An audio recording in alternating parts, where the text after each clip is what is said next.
Bullhorn Betty, and we're covering the case of Miss Nancy Guthrie. And yesterday, we were talking about the new ransom note from Sheriff Harvey, whether it's a deal or no deal. And then, of course, Chris Cuomo from News Nation says, deal, I'll pay. Let's get into it. Bullhorn Betty rocks. So come on into the chat and let's start talking about these new revelations. Is this guy legitimate?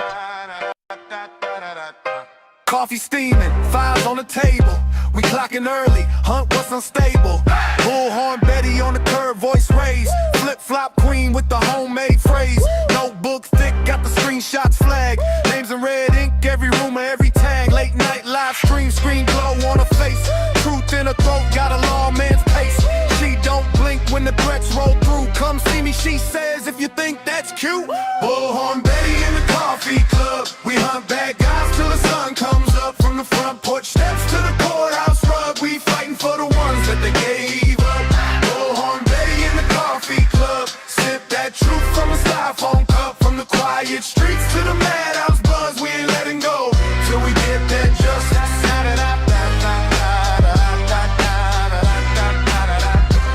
Insane Asylum, that's our crew nickname. Laugh so loud while we track these names. Whiteboard wild with the webs we spin. Pen to pen, see the pattern sink in. Turmo shaking when the case goes cold. We stir it back up, won't do what we're told. Doorstep question, side eye stare. Where were you that night? We hanging right there.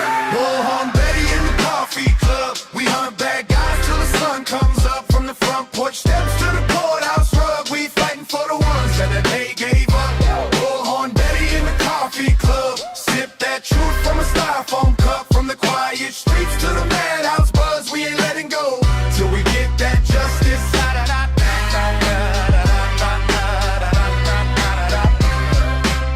This for the faces on the milk cart labels. This for the families praying at tables. This for the names that the news won't say. We say them out loud every single day. Every day. If you're running in the dark, better feel that fear. Betty got a bullhorn right in your ear. Coffee club crazy, but we think so clear. One small town, whole world gonna hear. Hey!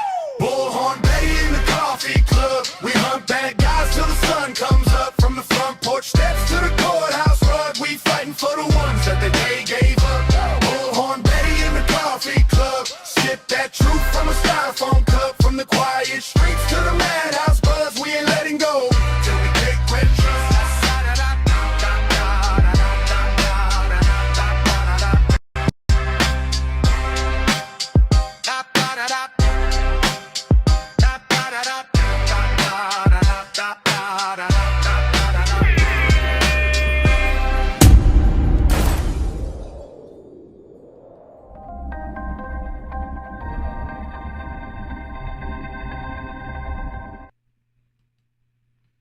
Well, good morning, my beautiful coffee beans. It is nice to see you this beautiful Saturday morning. I don't know how well it is for you, but today it's going to be pretty hot. It's already rained. It woke me up. It was raining so hard, but we're thankful.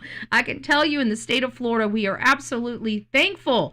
Thankful for any little drop coming from above at this point. We are in a drought. We can use all of the water, the free water we can get.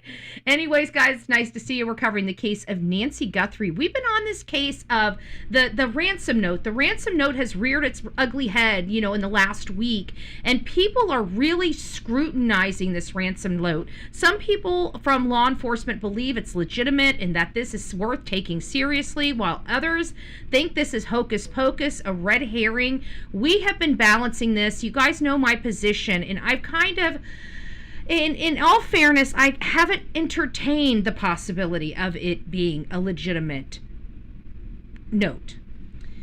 And so that's what we did. We decided to entertain the possibility of this ransom note being a legitimate note. So Miss Nancy Guthrie is an 84-year-old grandmother ripped out of her bed in the middle of the night by a masked gunman. Nobody knows who that masked gunman is, so to speak.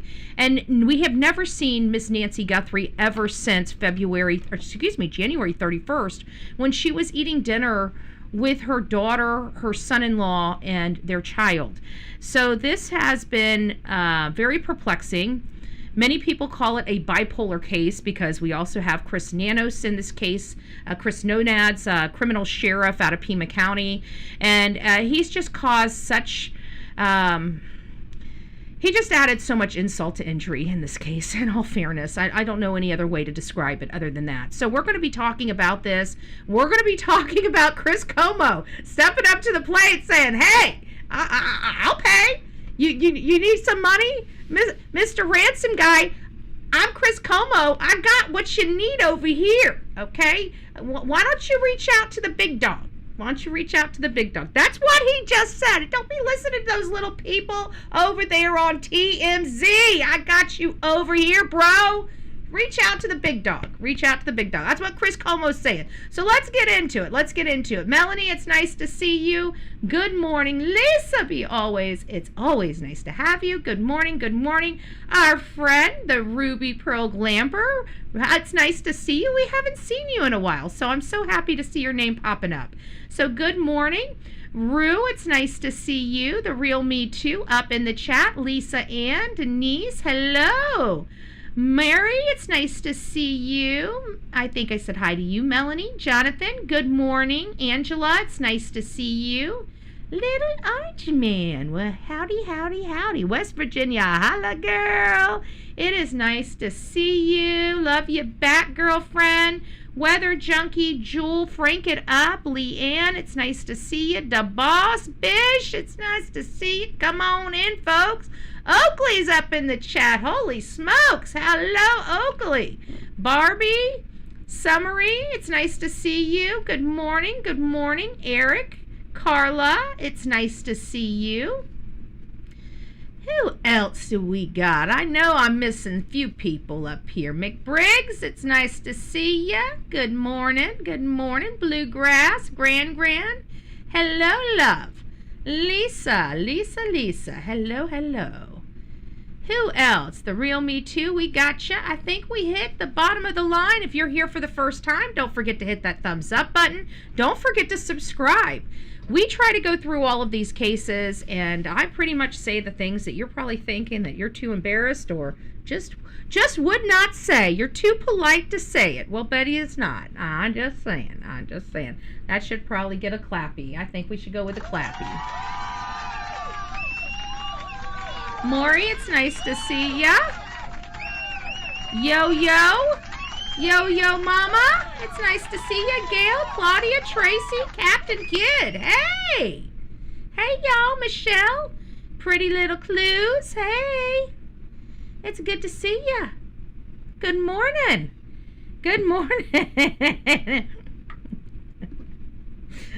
I'm sitting here, I'm like, I don't know about Chris Cuomo. Remember just yesterday? Oh no. And then what do we got? He's saying, hey, if nobody's willing to step up to the plate, I will. He said, I sure will. This case has been a little crazy. If you guys have not been watching it, which if you're in my channel, I'm pretty sure, hey T. Momo, good evening, good afternoon, good morning. Good morning. I'm gonna phone a friend. Is it a good morning or is it a good afternoon? Oh, good gracious. Kay, trust the process. Good morning, ladies. It's nice to see you. Grab your cup of coffee. This is my first cup. You guys know that. Good morning, Gail. Hey, guys. So, if you guys haven't been watching this case, which I'm absolutely confident that many, if you're in my chat, you've been watching this case, okay? And this has been a little crazy. I mean, I think the case, how do I want to explain this? I think this case appeared to be a standard, potentially domestic violence situation, right? Whether it was a daughter, a son-in-law, a boyfriend, or, I think when we kind of came into this case, we were kind of already, preconceived, this is going to be kind of a domestic type of thing, some type of family or, significant other type of person involved in this. I think that's kind of what, oops, I just knocked my flip-flop off. I think that's kind of what many of us really kind of believed we were going to be dealing with in this case. And so we do, we have kind of our standard operating procedures, right? And it's like, who was the last person to see this lady alive? Let's start out with the big question, right? And that's like, it's the son-in-law, and it's like, dun, dun, dun, right? I got a button for that. Why did I do that? I don't know. I got a button for that. But, and it was like the light bulb went off. Oh, it's got to be him. It's got to be him. It's got to be him. And then, after all this stuff, we didn't really know. And it was just this whole case was being really, it was kind of, I want to say it was held close to the vest, but it wasn't. I mean, we just had this knucklehead, this criminal sheriff named Chris Nanos. We call him Chris Nonads, okay?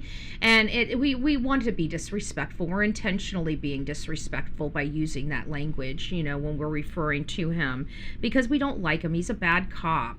And I don't think that this was thoroughly investigated from the very beginning. But, he was confusing everybody at the beginning. Everybody, it was just, I don't know how to describe it. We would go to a press conference and we're kind of like, huh?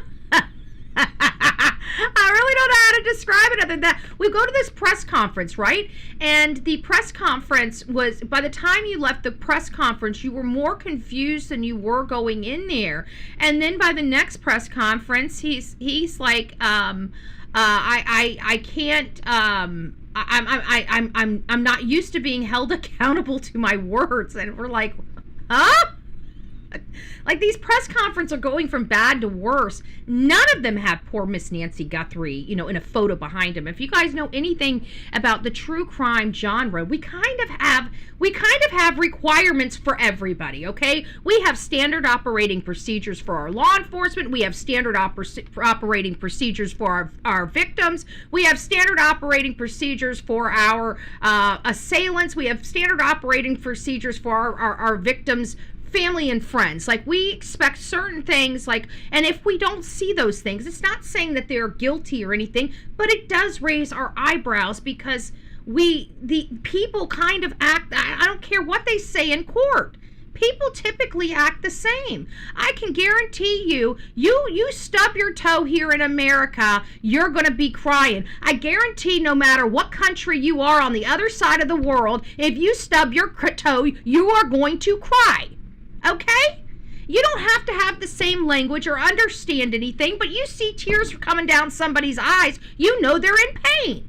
I know that because I got a little Delilah in there, and she's in a lot of discomfort today. She started discomfort yesterday, and then I thought it would pass, and it hasn't passed yet. And she's just mopey, and she won't get off the bed. So this is my first time I'm dealing with a sick kid, okay? And it's kind of freaking me out a little bit. But you know what? I know she doesn't feel good. You know why I know she doesn't feel good? Because she's not acting like a normal dog. That's how I know she's not feeling good. Okay? And how do I know that? Because dogs, we expect to act. Dogs have a standard operating procedure, damn it!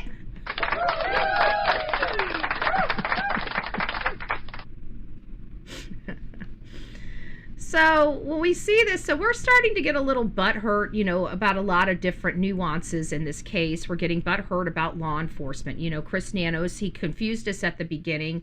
He flat out lied to us about a few things. And then we find out that he's a compulsive liar and a bad cop. And to boot with all this confusion and mayhem, he created an already large, volume case. I mean, the whole world was looking at this case, and he's a fumbling fool. I mean, I can't even imagine, but, I digress. Then started coming in the she needs bacon, Betty. Oh, she probably does. Ooh, I do have some bacon in the fridge. Maybe I will. I did give her some milk because I think she's like a little constipated, and I figured maybe milk might, move things along. I mean, I've looked all over her poor little body. I mean, there's no, the last time she whimpered, she had a little slice in her paw that I didn't see. She had stepped on something. I don't know what it was. I couldn't tell you, but you could tell she had a little, boo-boo. This time, I went to, she screamed, when I went to pick her up off the floor, she had this bellowing scream. I'm like, oh shit, what the hell happened, you know? And I picked her up and I looked her all over and I couldn't find anything. But that's what happened the first time with the paw. You know, when Delilah, you know, when I stepped on her paw and she had because I didn't even hardly step on it, and she acted like I tore her paw off. And I'm like, what the heck is wrong? And I looked at her paw. I didn't see anything. So I looked at her body. I didn't see any injuries on her. I didn't see a slice. I didn't see a dice. I didn't see a nothing. She looked perfect. And so I figured it might have been like the paw, you know, where I missed the slice in her paw. So after I did my whole night, I had a great night. You know, all the commissioner-elects showed up for the ones that I needed, you know, on the show. So it's not a show for this show, but I didn't get done with that until almost 9 o'clock last night. So 9 o'clock, I realized Delilah hasn't really left the bed much, you know. So I go to pick her up and she's still whimpery. And I'm like, well, what in the heck? So I finally flip her over. Well, she was struggling. She didn't want me to flip her on her back, but I got her on her back and I looked at her whole body. I looked every square inch of her. I don't see anything wrong with her. So I have to think it's internal. I think she's constipated. So I'm going with constipation for $500. Okay. I'm just saying. Oh, that button doesn't work. Where's my babe? Where's my laugh? There it is. Okay. I don't know what I'm doing. This is the first time I've had a puppy that's not feeling well, okay? And so if she's not feeling well by tomorrow, she's going to go to, I mean, she's not running a fever or anything. But if she's not peeing or pooping, well, then we got a big problem. That's not good for any animal. It's not good for a human. So anyways, that's my life. We'll deal with it another day or another time. So that's kind of how it's going to go. We're just hoping whatever goes in comes out. Okay. That's all we're trying to make sure that happens today. That's all I'm hopeful for. Man, you know your life is bright when you're looking for the poop side, okay? I'm just saying. I don't know what else to say. Okay, we're getting excited here. We're hoping. I keep taking her out and I keep waiting, you know, when she starts circling, I'm like, are we going to get it today? Are we going to get it today? Use pure pumpkin is great too. Aw, okay, thank you guys. I appreciate it. Just pray for smooth sailing, and you guys know what I mean by that. Okay, let's get back to Miss Old Nancy Guthrie. It's not this is not the Delilah show. This is the true crime show. UTI sounds like. I hope not, you know, but it is getting hotter, and I've been worried, you know, is she getting enough water intake? And I know that a lack of water, because she has water all over the house, you know. She's spoiled rotten. But you know, I keep wondering because it is getting hot, and I've been limiting our time outside, like running the ball and stuff like that. But even yesterday, I said ball. She didn't even lift her head. You guys know she ain't feeling good if she doesn't have time for ball, you know.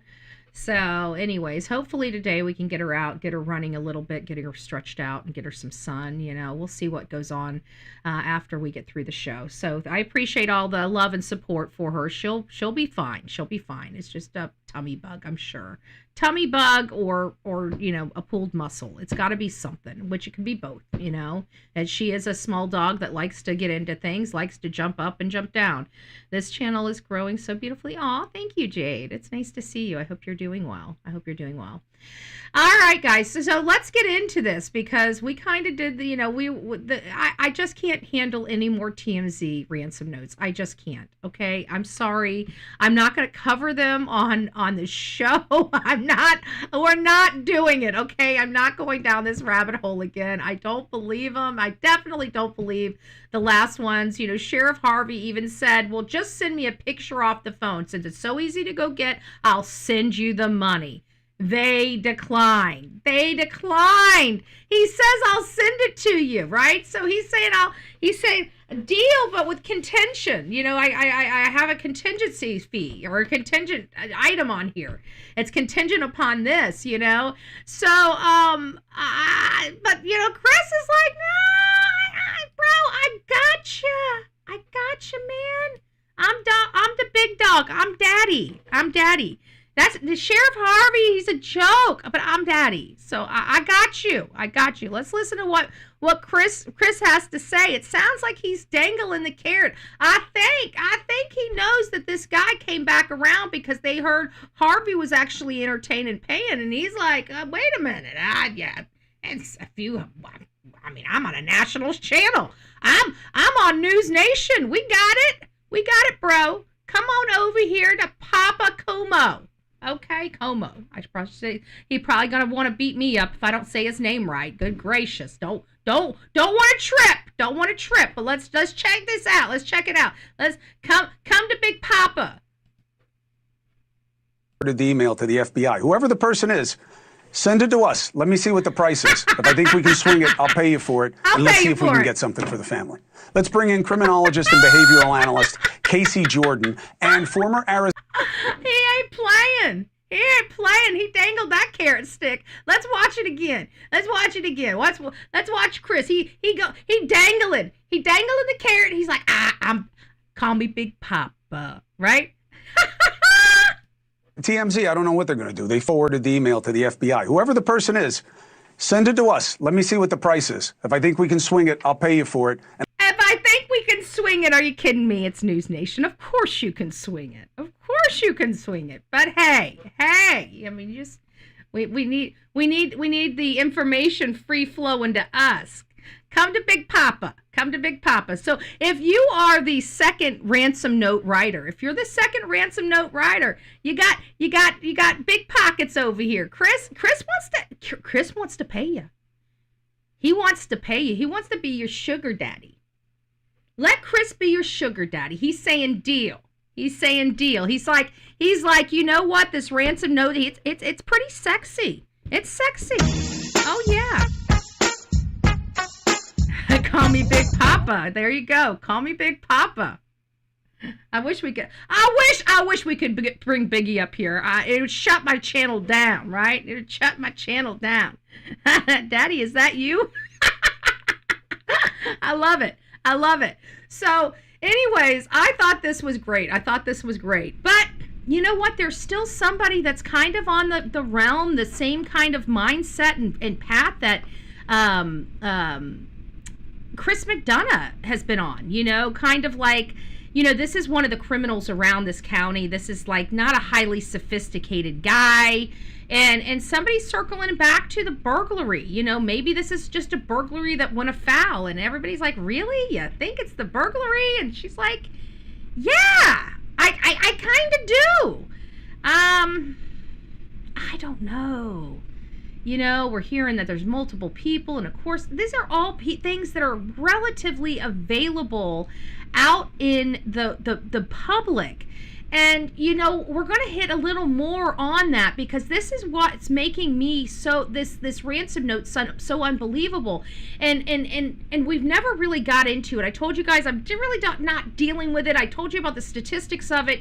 Ransoms and people it's a smash and grab. You go in there, you kick in the freaking front door. You don't care what noise you make. You kick in the front door, you grab your subject, you throw them in a freaking car, and you take off. You drive like a bat out of hell. That's what typical ransoms are. They leave a note, they leave a photo that they got your person, and they tell you don't reach out to law enforcement. And you're telling me that this person here lollygagged around the house for over 41 minutes, didn't leave a ransom note, didn't take a picture, didn't even take a picture of the lady tied up or leaving the house with them, nothing. Gave them nothing. And then it wasn't even until after the very first press conference when law enforcement and the FBI were already on the scene. Now we're getting the ransom note? With all this chaos and all of this big law enforcement. I just don't believe it. And there's reasons why I don't believe it. There's reasons why many people don't believe it, right? But you know what? I have to get out of my own way. It doesn't matter what I believe. We still need to look at the ransom notes. And that's what we did. We went through the ransom notes and we found one caveat that might change our mind about what we feel related to this ransom note, and that comes down to the clothing. What clothing were they talking about? Because so many people for so long truly did believe that they were referring to the pajamas. And I think that if that was the case, then no, the ransom notes are bogus. If they correctly described what she was wearing to Annie's house, then we might have something. But we have to realize how secure was this crime scene during those initial few days, and what type of because this wasn't mainstream, those few hours, that first 12, 18 hours, this was only local, and some of those local were live streaming. So unless they don't use YouTube, that didn't put this stuff on YouTube, so us on YouTube will never see those streams, only the local market. We don't know what the local market saw. We don't know if they saw into that bedroom. We don't know if they did their research after the fact and found the photo with the lady, with her wearing the Apple Watch with the white band. We don't know. We really don't know. But we cannot assume that just because there are some details that might be accurate, we need to find out, were they ever out in the public to even attempt to conclude that that could be it? And the answer is a lot of these questions, yes. Yes. There was a lot of information out there because both Savannah and Nancy were fairly known to the Today Show audience. So let's get into more of this. Chris Cuomo has 2 guests on his show. And I don't remember. This is the lady from... I always get him on the wrong thing. I think it's Brienne or something like that. Brittany, I think, something. She's now with Crime Junkies. She's now their investigative journalist with Crime Junkies. I can't remember what this lady is, but she's some type of person, like profile, psychologist, something on those lines. Anyways, we'll get into it. They'll explain who they are, and they'll talk about their expertise. But, they have differing opinions, but I still have a problem with, I believe that the ransom notes received by several different news organizations may have been different from organization to organization, which slightly different because of some of the statements that are made that this guy didn't apologize, but he did apologize. I don't, it depends on who you got your ransom note from, really defines whether, Brianna Whitney, there it is. Thank you, pretty little clues. I think that's her name. That it probably is exactly her name. That resonates with my brain. I think you're right.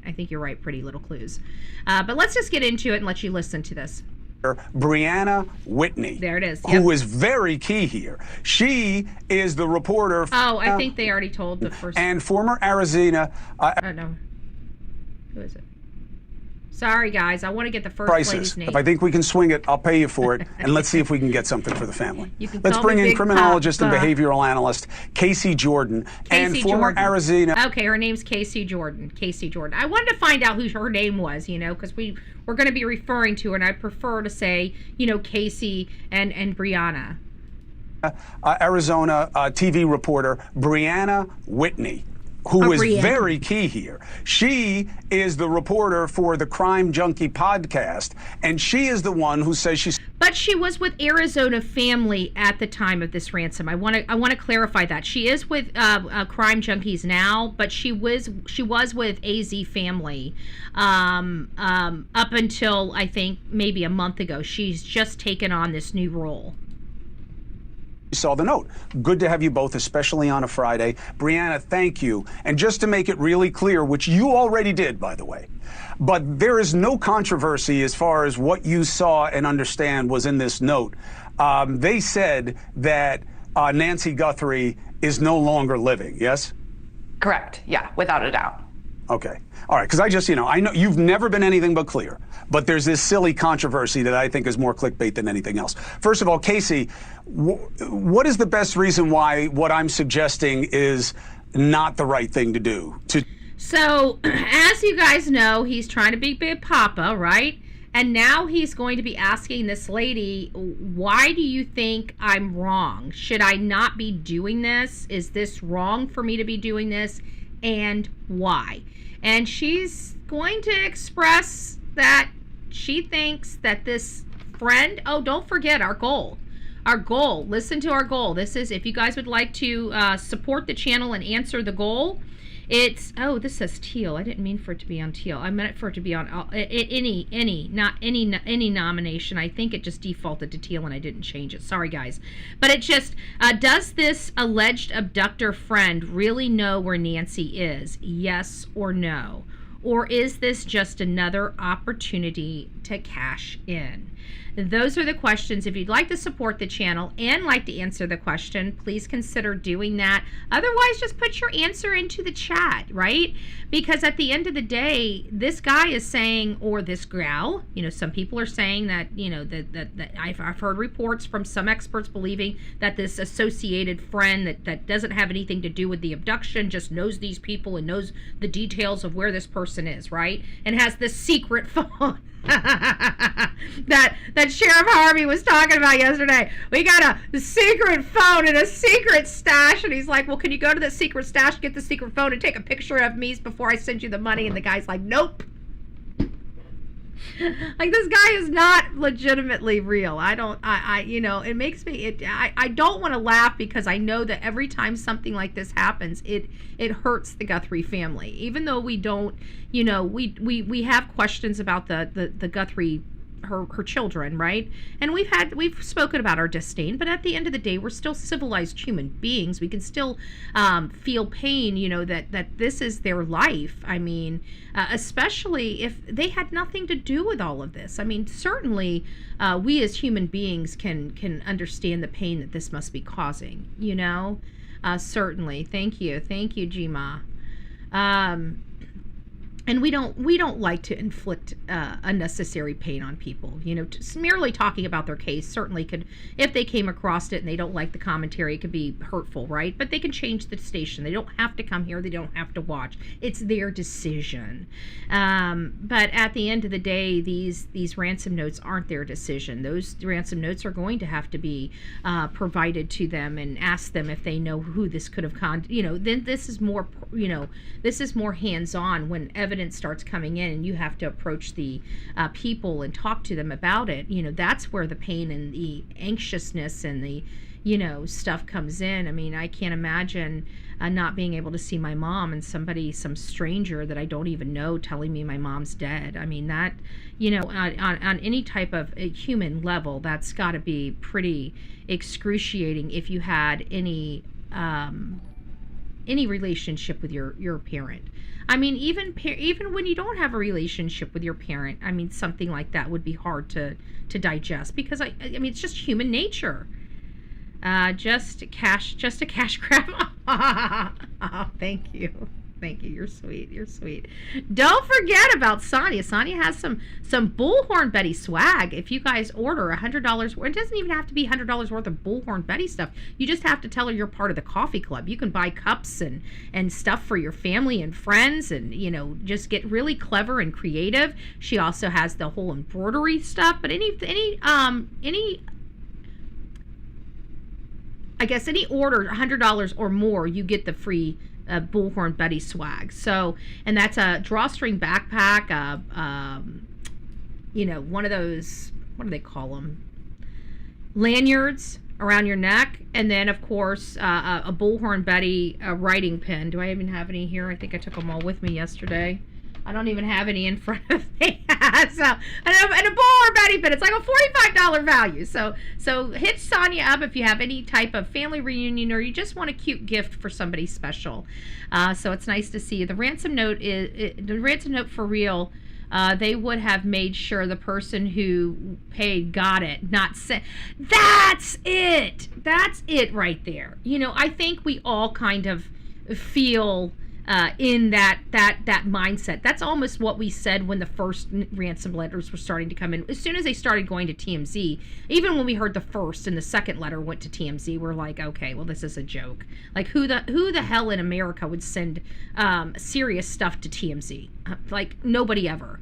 I'm sorry. I could be wrong, but yeah, 100% legal swag, 100%. All ransom notes are bunk, in my opinion. Ding, ding, ding, ding, ding. I absolutely agree with that. That is, I mean, that really, I do. I'm sorry. I just do. the first two, I keep trying to think, okay, the first two, law enforcement paying so much attention to it, the family paying so much attention to it, us taking hours and hours across all these channels and platforms, from content creators and legacy media to mainstream media to social media, all these damn medias, and we're all just kind of recycling right around back to all of these ransom notes, and it's like, is it really changing? Yes, it's getting people some stuff to gnaw on for a bit, and maybe that's the idea, but is it really legitimate? Are they just giving us a red herring to gnaw on for a while to keep us from searching around other legitimate things? You wonder about things like that, because again, I would just like somebody from law enforcement to explain why this could not like, if it is a ransom and they believe this is a ransom and this was an abduction for money and that was the primary motivation of this orchestration, if that's what they truly believe, I just want them to explain to me all of the questions I have with, when did we ever hear of a ransom, them taking 41 minutes in a house? If you can just find me a case where this was a plausible explanation, then that kind of gives it a little more weight, that, wait a minute, this has happened before,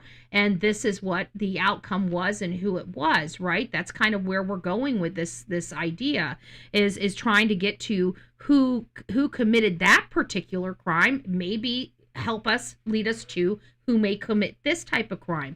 But the problem is that we don't have cases with all of these nuances in it. We don't have these cases where we have an assailant hanging around a house for 41 minutes and then abducting the person and then sending the ransom for that person like over a day later. I just want somebody to show me a case where those elements existed and then they found out who the perpetrator was, because somebody brought up, and I think we even brought up a case that was from 1988, and we looked at it. Somebody in here actually brought it up, and there was a lot of different things, because in 1988, they didn't look at the family. In 1988, they didn't look at the husband like they do today. They didn't have the technology that we have. They didn't study the statistics like we do this day and age. And so is it possible that lady that we were talking about that disappeared by ransom from that rich businessman, could it be possible that he killed her? That they got in a fight and he killed her and had this hoax and did this ransom note? Of course it is. Of course it is. And nobody disputed, I didn't see any place where they even investigated him. So, I do see these things, but I would like some answers related to them as well. And that's not what we're getting. And all I want to know is, one, does law enforcement truly adopt these ransom notes are legitimate? And if they do, I just want to know, were they referencing the day clothes or the what she went to, the evening clothes, but day clothes or evening clothes, were they referencing in the letter? That's it. Very general stuff, nothing with specificity of any type, any magnitude, just those things, because then it'll give me clarification in my mind, and I think the public's mind, of why they are entertaining these ransom notes to be so true. I know they're entertaining the second one being legitimate because they believe the first one is, and that one had the same IP address or the same crypto wallet in it as the first one.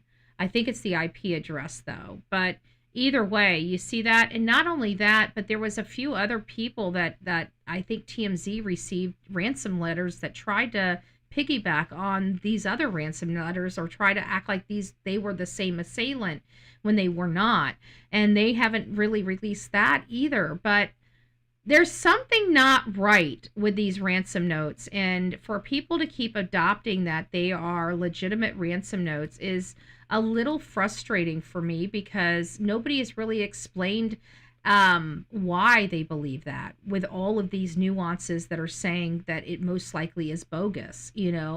That's, I think, the problem that a lot of people have. That's my problem. Like, I just want somebody to explain this to me. And as soon as they explain these very general things to me, I'll be like, okay, now I understand. But because they're not explaining these things to me, because they're not confirming these things one way or another, it makes me believe that they're still using this as a distraction, maybe to pull social media away from stuff. Maybe it's to pull social media away from people that have come up under target. We don't know. We don't know what the motivation would be if this is triggered, for a distraction. We don't know why or who chose to use this as the distraction. But we do have to kind of feel like, why now is these ransom notes all of a sudden being triggered, almost 6 months later. We were looking at them at the beginning, but then they just fell by the wayside. Nobody believed them. And then all of a sudden it's just like, 4 months later, boom, they're back again. And, we're getting pretty much the same details. We're not getting any new details saying that this, what has rejuvenated this latest stuff, other than we now have some media coming out and disclosing more stuff that they should have disclosed at the beginning. They just wanted to trickle this out. And in my opinion, it was very self-serving. I think that the reason why they're trickling this out is not for the benefit of the case. It's for the benefit of their wallet. And that's the only purpose, in my opinion. If the email phantom was smart, they would collect the millions, not the 1 Bitcoins. I'm leaning toward the letter is fiction. And I think that's been a lot of the reasons why a lot of people believe the letters are fiction. Is because who would go, if you had nothing to do with the case, you had nothing to do with the case. For $1.2 million, I'm sorry. I like you. You're my friend, but you ain't that much of a friend to me. I'm telling you, I told you guys a long time ago, I'm that friend. Like, they always said, snitches get stitches. Well, I'm going to be a stitched up, MFer. Don't trust me with a secret. Okay, I ain't that kind of friend. I'm not that kind of friend. If you did something really, really bad, I'm a good friend. I can keep confidence, but I ain't good at keeping illegal secrets. I don't do well. You tell me that you committed a crime, I can guarantee I'm gonna probably tell somebody. I don't keep those things to myself. I'm just letting you know. I'm full disclosure. If you choose to tell me about your criminal conduct. I'm just, we've already had buyers beware. I'm just saying, I ain't that kind of friend. But $1.2 million, ding, ding, ding, Miss Margaret, that's exactly what we would believe. Without a doubt, we would absolutely lean toward it was fiction, because what person would leave you're saying you need this money to flee. $1.2 million is not fleeing money. It's buying island money. Nobody can get you money. I definitely would go that route than the Bitcoin, just the singular Bitcoin. I'll show me the money, right? If I had that information, if I had that information, nobody would have to pay me for that information, right? If I knew something about a little old lady losing her life, You don't have to pay me to go tell the truth, okay? I don't need a dollar figure to do the right thing. I'm sorry. Somebody's life trumps any payment of any kind. Keep your money. That's the school I come from. We do the right thing because it's the right thing to do, not because it's profitable. So, but there are just some people out there that, they need the profit. They need the money. Money is the root of all evil. You take the flyer on the Bitcoin and see if this guy has anything. Because there's so many better things that you can do with $100,000 than waste it on this hoax. True. For starters. True. Definitely a hoax. Why? Okay. First of all, why go through TMZ? Oh, you don't trust the police. Okay, now she's going to be regurgitating everything we have said on this because, it's not, and I'm not tooting my own horn because I'm just saying this is everybody's opinion about this whole hoaxster, this one Bitcoin will tell you where Nancy is guy, okay? She absolutely hits the nail on the head because this is not just how I feel. This is how the majority of my audience feels. And she's about to say it with impunity. And she's right. She's right. Why go through TMZ? Oh, you don't trust the police. Why don't you just contact the family directly? As Savannah would love to hear from you. Savannah's put $1 million on the table saying she would pay for real information to get her mother's body back or some kind of information. Thank you, and Lord. yet you're going through Harvey Levin. And yet he is going for the, I mean, listen. Exactly. She hit it. He's going for the clicks and view. Okay, come on. We know Harvey's grift. We know it. It's Team Z. It's salacious, right? I mean, you go there for your... Back in my day, we had the Inquirer, okay? The Inquirer, I don't even know how the Inquirer existed. I mean, it was so salacious. Most of the crap that it wrote was lies. I mean, or half-truths, or, you know, leaping, like making mountains out of a molehill, you know? I'm sorry. Can you toss up the timeline for a minute? Yeah, sure. Give me just a second. Let's go back to the timeline. Timeline. All right, here's the timeline. Let me move the print out of the way. Hold on a second. There you go. So here's the timeline. So we know around 5, I can't get my hand up there because of the green screen, but around 5:30, we have her taking an Uber over to her daughter's house. I hear she uses the Uber a lot, just to let you know. People were questioning that. Arrives at back at her house around 9:48. The garage opens at 9:48. The garage closes at 9:50. And then all of a sudden, this activity, the activity that they provide to us, right? I truly believe that more was going on that they didn't give us. Because in all fairness, I don't see how we can have a camera going offline without first having motion detector before it goes offline.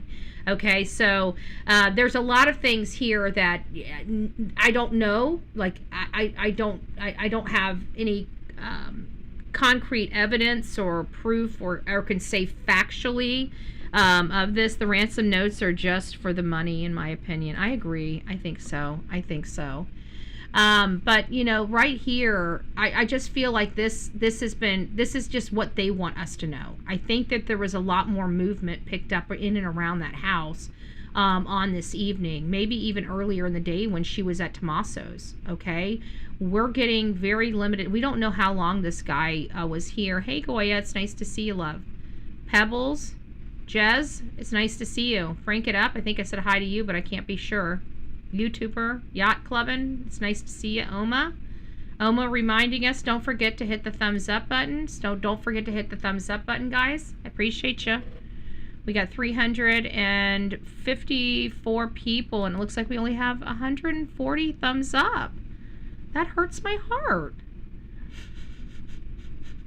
Now I'm going to have to be in bed. I'm going to be hurting like right along with my little puppy Delilah. We're going to both be in bed covered, our head covered. Guys are hard. No, I'm just joking. But anyways, getting back to this, I believe that this is what they want us to know. I don't believe, oh, thank you, YouTuber. I don't believe that this is complete. I just don't. Something's telling me this is not complete. I mean, this guy was around this. Hey, Issue. Who else do we have? Just Jules. Little Orange Man, it's nice to see you. Let me stop for a second and just say hi to the people that are coming in. Thanks for being here. Tuffy, it's nice to see you.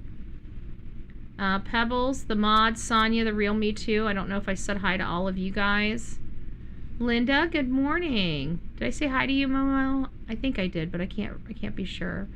Midnight Moon, it's nice to see you, love. I hope you're doing well. Issue, and then we got back Lori, Deb, Reno, Simple Mom, it's nice to see you. Downey. Hey guys, Deb. I think I got everybody I missed. If I missed you guys coming in, I'm sorry. I don't really watch chat, you know, after the first, 10 minutes I start, getting on here. So it's nice to see everybody. Hopefully you got whatever you needed on here. We're going to get back to the video. But very, very interesting because even this gal says the friend, and we're just talking about the friend. This is not the guy. This is not who the first two ransom notes. This is the ones that TMZ's been receiving. The friend of the abductor, alleged abductor, knows where the body is, knows where this is, has been communicating, now Chris Cuomo is like, let's get this away from TMZ. I'm Big Daddy. Come over to me. I'll pay you the money. Come see your papa. Come see your papa, right? And then now she's saying, pump the brakes, Papa. Don't be just, dishing it out, because this is probably not a good use of money. It's fake. It's phony. And he's like, well, why do you think that? And she's like, who the hell? Who the hell would send this to TMZ? Which is what just about every person in my chat has said. So I think we're all on, frankly, I think we're all kind of on the same page when it comes to this ransom note. I'm sorry, guys. I'm trying over here. Damn it. I'm trying. I just don't believe it. This guy is a ringmaster with the emotional intelligence of a Beavis and Butthead character. We are the dance monkeys because we're talking about it. And he's at home going, look what I made TMZ do. Look what I made all the media do. Yes. Oh, it probably comes the last day back of to her life. Tucson. The main guy. It comes back to that guy that pulled up to Tucson. Are you TMZ? Will you make me famous? Like, I'm really, really looking at him for these letters, this grift. Like, he was more into, I don't know, but it was just weird. Like, and I even said, like, this is the kind of guy that I'm looking at. And he was in that car all alone with his friend on speaker, going through it. Like, his friend wouldn't even ride with him. And, many people believe multiple people were affiliated with whatever happened here. And they're joking about it and laughing about it. I want to know who this is. I want to know, were they ever back out there in front of... I almost guarantee that this person came back to that property during the media frenzy. I absolutely believe they came back to that property. Would they be so brazen to get out of their car and walk the street or put flowers on the memorial? Possibly, folks. Possibly. But you know what? I believe if they did, they would have been doing it on a Saturday or a Sunday. Why? Because that seems to be their movements in that community. So if we go back to Saturday or Sunday, did any weird person that was rocking up and down that road stand out to anybody? Did somebody start talking and schmoozing with the news and, trying to garner any information? Be quite interesting. It'll be quite interesting. Most of the, hey, very opinionated. It's nice to see you. He said he was a delivery person. He knows the area, and he said he delivered to that house too. Issue. He pointed right at the house, and he goes, "I delivered here." And I remember that. It's like, do. I don't have a button for that, but I wish I did. I wish I did. But it kind of got the weird, the weird vibe. It got the weird vibe all over it. How specific is that? Come on. If this guy had any knowledge, secreted a phone, but they don't know about it. Okay, wait, let's just follow the logic, Chris. He knows who they are, then they probably know who he is, right? Bingo! It's great stuff, He's going to go over to Brianna here in just a second. Let's see if we can get her a little, I think it's right here. She's starting to talk. Nope, she's still there. Hold on, let me get back here. I think she's still talking. So, or he, she, they, whoever it is. Brianna, let me bring you in on this. What is your sense of reporting and understanding the context of the investigation around this second note especially? Do they believe that there's progress to be made here and that they're making it, or is this kind of in long shot territory for them? I mean, I think it's a long shot territory, at least somewhat. We know that they're taking the note seriously, the first two that came in, which I think it's important to clarify that the first two ransom notes that came in, that the FBI is investigating, that Savannah says she tends to believe are real, those are different than what... You notice how she says that Savannah tends to believe are real. You guys, these are things that matter to me. A lot of people miss and gloss over these things because we're trying to find the driving force of these ransom notes. And I said, I expressed my opinion that I truly believe that Savannah is tormented by this. And when you're tormented by something, your brain is not firing on all cylinders. And for me, it seems like she would have to believe the ransom notes, like a lot of victims' families, right? They never want to believe that it's somebody close to them, or somebody that they may know, or even somebody they may know distantly, but in their sphere. That really does not, people don't want to comprehend something like that. And in my opinion, again, just an opinion, it's a possible opinion, but maybe she has to believe that these ransom notes are legitimate because she's already accepted that she's the reason behind this scenario, right? Because the ransom notes, her brother told her, this might be because of you, and then the ransom notes come in addressed to her, and and I think that she needs to believe these ransom notes are real. She needs to believe that this is all her fault, because the thought that it's somebody that she may know might be too difficult for her to process at this point. We don't know what the issue is. Maybe she doesn't want to believe it. Maybe the ransom notes are legitimate, and that's why she's pushing so hard to make people believe, because let's face it, we always tell people to keep pushing, right? To sit in that chair at that law enforcement agency until they take you seriously. So, this might be that, not that she's taking my advice, but it might be something, along those lines. I think we need to go over the interview Savannah did with her friend from the newsroom. Oh, you're talking about Hoda. Yeah, maybe we will do that. I don't want to do that right now. I got a whole bunch of stuff I want to get through. Maybe if we have time on this show, which we're not going to have time on this show. We're going to go over our time on this show today. We'll see, Pebbles, but I think that's a good idea. Let me write that down. Hold on a second. Let's go over Savannah's interviews. Okay, go over Savannah's interviews again. You're right, we do need to do that. Now that we have some additional information, maybe something in our interview might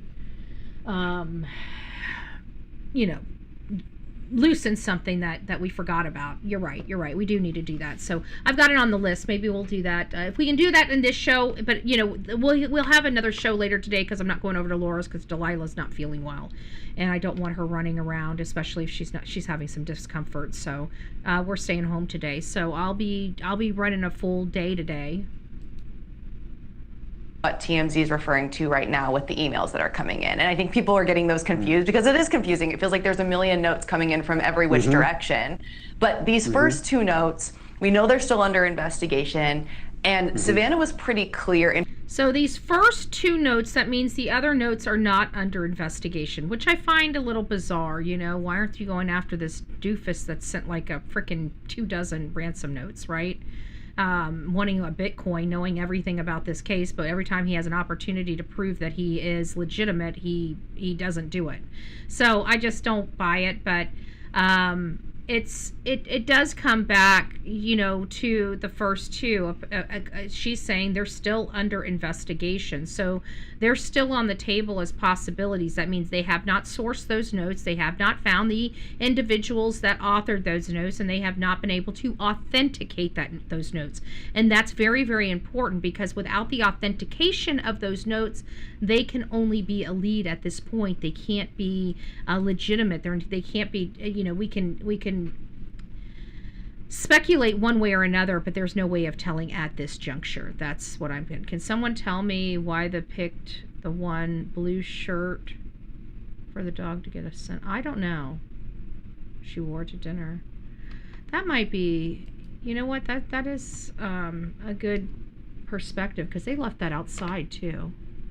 Remember that? They left that outside. Wasn't it Mike Ruiz that located that noticed it? It's still emotional fraud, even if the notes are hoaxes. It is. I agree with you. 100%. My little dog jumped off the couch wrong and hurt her back. She was sore for a while. Okay, well, like I said, I don't she seems like, I've looked at her body. She doesn't have any, slices, lacerations, any visible injuries. So, I have to think it's internal. And the only thing I can think of internal is she's either constipated or has pulled something, pulled a muscle. She's in pain. I can tell you when I pick her up by her, and she, because most people pick them up by their front, arms and paws.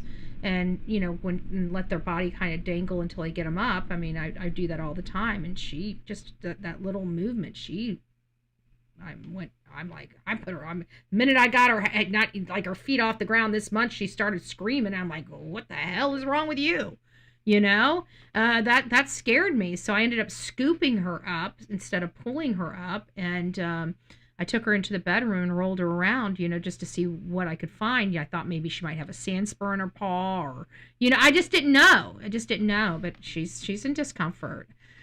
So we'll just think about that. But getting back to these ransom notes, but it's very interesting that Brianna says that the first two notes are still under investigation. So that's almost implying that the other notes are not under investigation. The other notes have been dismissed as being legitimate. So that's at least good to know. So they even law enforcement, that means if those other ones are not under investigations, that means the ones that were sent into TMZ from that Yahoo are not under investigation either. So that means law enforcement has already dismissed them being legitimate, the ones that Big Papa here wants to buy.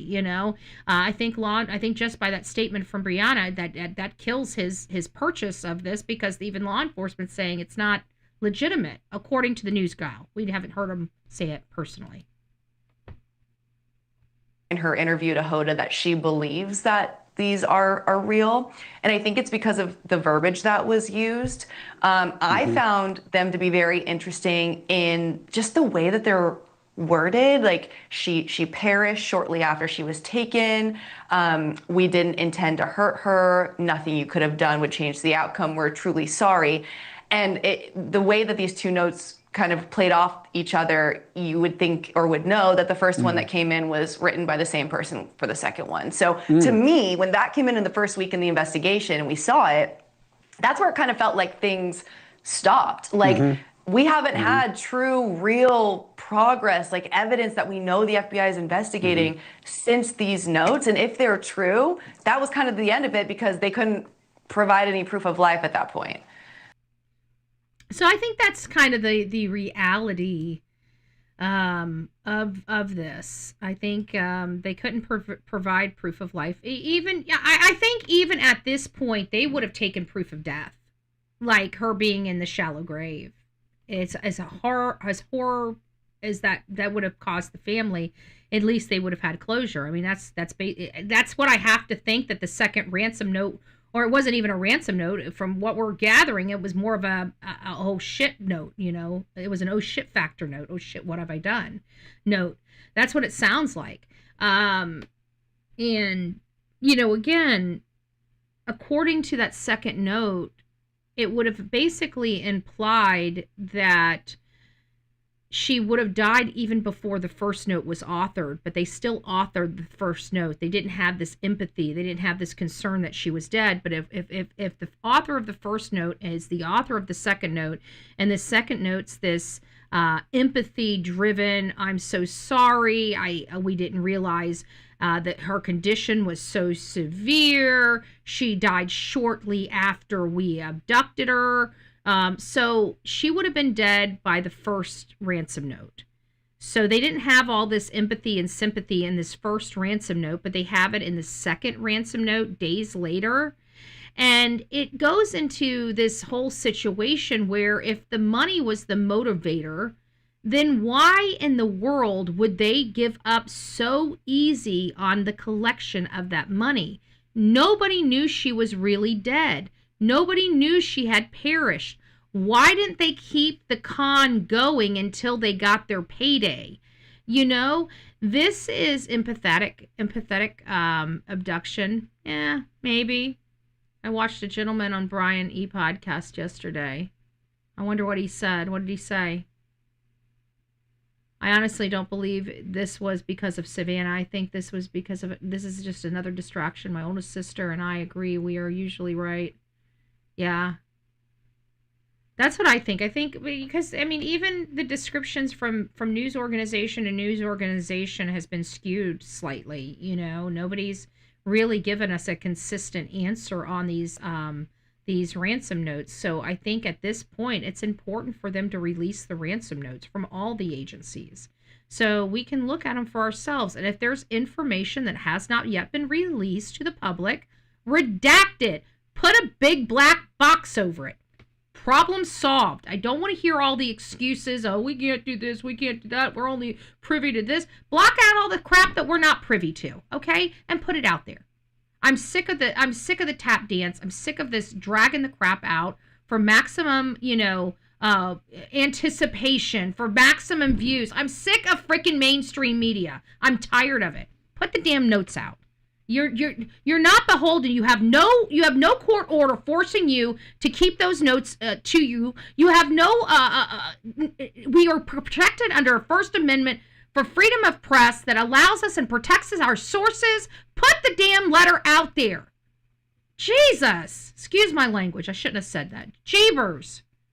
Excuse me. I didn't mean to say that. Every now and again something slips, so I apologize.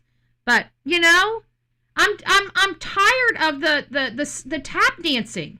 I'm tired of this dragging and what they're doing is they're having the anticipation out so they can drag it. You guys know what they're doing, for F's sakes. It's annoying. Okay, I'm annoyed. You guys know I'm annoyed. Here's the picture I wanted to show you. So we discussed how the perpetrator, White Watch, might have been out there stalking, getting information about Savannah. Take a look at Nancy Guthrie in this picture. Mm-hmm. Notice anything on her left arm? Yeah. White It's Apple The Watch. Fitbit or whatever. An Apple Watch, Apple Watch, yeah. with a white band. Yeah.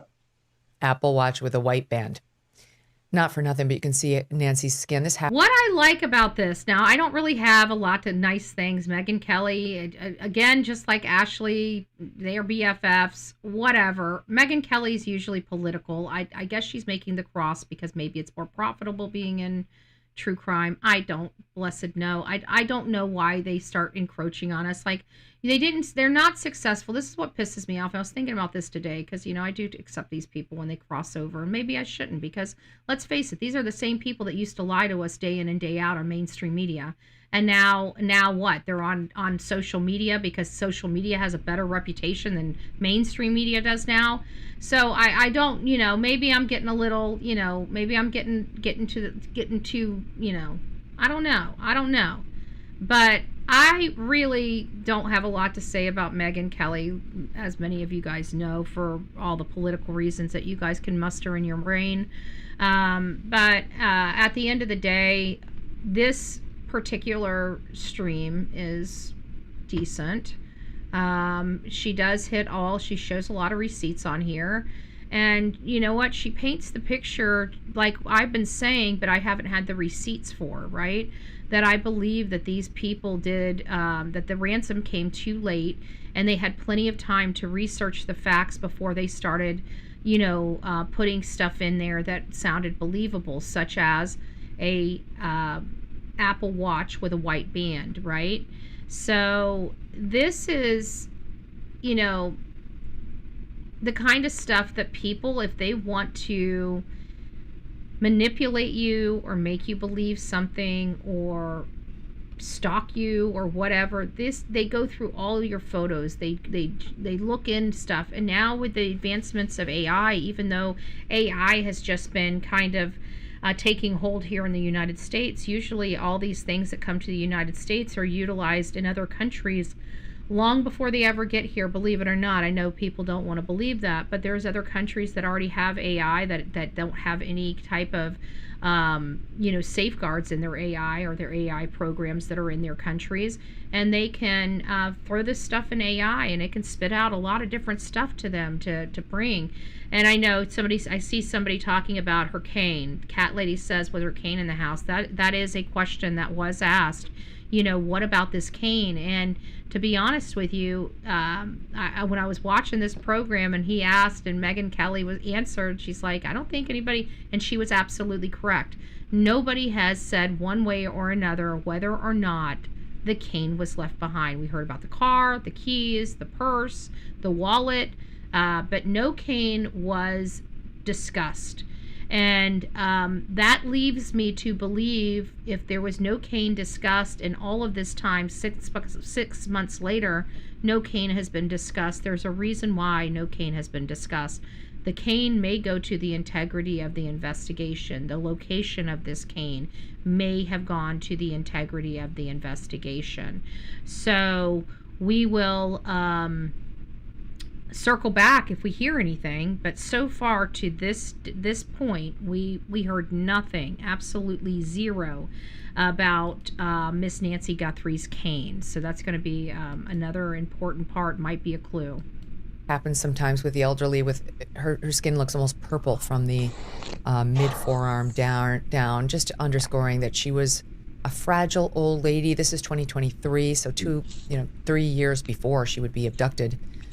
You can see, I mean, look at that. It's like the picture of somebody who is frail. You can see her cane, you can see her old skin, Yep. I mean, aging. I don't mean, old, I mean aging skin.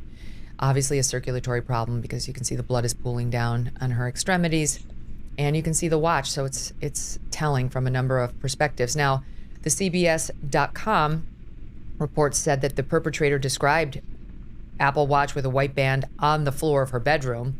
So, if you're just in the news too. Somebody taking a shot, that's risky to say that's where it was when you don't know. So you could know about the Apple Watch with the white band. I don't know that you'd be able to say where it was the day she was taken. And the other piece of it is Howard Bloom reporting, specifically, he's adding this. He says the first note actually also correctly described what Guthrie had been wearing on the night she was abducted. Again, how accurate, how closely did they describe it? I know what my mom sleeps in every night. If you hit the category, I'd probably believe you. If you hit the category, I told you, right? If you hit the category, I would probably believe you. And she's talking about night clothes. You see how she's also saying night clothes, what she sleeps in? Let's go back and listen to that, because a lot of people believe it's what she sleeps in, even though it didn't imply that. The only way I would believe these ransom notes is if they correctly had her clothing that she wore to Annie and Tommaso's. Then it's leading me to believe that there's more legitimacy to these notes of somebody with more knowledge of the information. But good morning, Seth. It's nice to see you. But, at the end of the day, could this information have been sought elsewhere? Been wearing on the night she was abducted. Again, how accurate, how closely did they describe it? I know what my mom sleeps in every night. I know what my mom sleeps in every night. So even she is implying they're talking about the sleep clothes. If it's the sleep clothes, you guys know me. Nope, I don't believe the ransom. That is just, she's an elderly lady. We all know that she has a something that goes over her head, a nightgown. She's going to be wearing anything that she's going to be wearing is going to be a gown or a zip up, right? Something that she, and even then, she's not going to want to lift her legs. So I don't even believe the zip up. I believe she's going to have something that's going over her top, over her head and her arms, and then drops down to her legs. That would be more in line with what I would believe a lady with mobility issues would be wearing at night. If you come with any, and like I said, I think I know every single old lady I know has a floral type of nightgown. And if they're talking about the PJs is pretty good guess for sleeping person. So I thought that maybe they might be actually speaking, because the way that it stated, and I looked multiple times at the way it was stated, and it said they correctly described her clothing she was wearing that night. And we have to remember, she came home that night in clothes from Annie and Tommaso's house. So we do need clarification. Again, Megyn Kelly right here is talking about sleepwear. The only thing that made this remotely believable for me is the fact that they may have been describing her clothes that she went over to Annie and Tommaso's. If she's talking about sleep clothes, then no, I'm not believing this stupid ransom note. I'm just not. But it comes, for me, like I said at the very beginning, it comes down to the clothing she was wearing. The clothing that was described, whether it was night clothing or her Annie and Tommaso dinner clothing or evening clothing. That's what I'd like to know. And we're all assuming it's nightgown, but it may not be. And she's referring to nightgown, and it makes me wonder, does she know something more than we know? And if it truly is the PJs that they're talking about, then no, those could have been anybody could have guessed what that lady was wearing at night.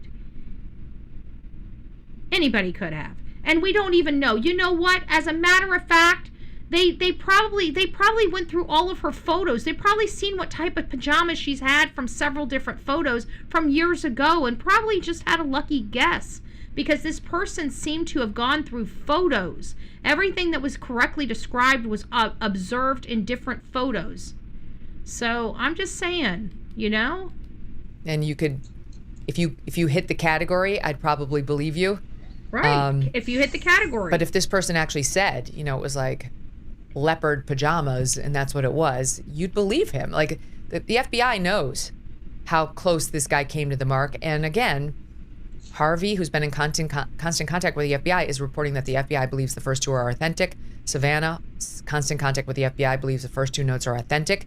So everybody believes the first two notes are authentic, but they're all being told to us that they think they're authentic by sources that aren't legitimate sources. Like, I don't consider Savannah, because I feel she's traumatized by all of this. So, you got to take what she says with a grain of salt, because when you have trauma, when you have people with trauma, they want to believe anything, okay, period.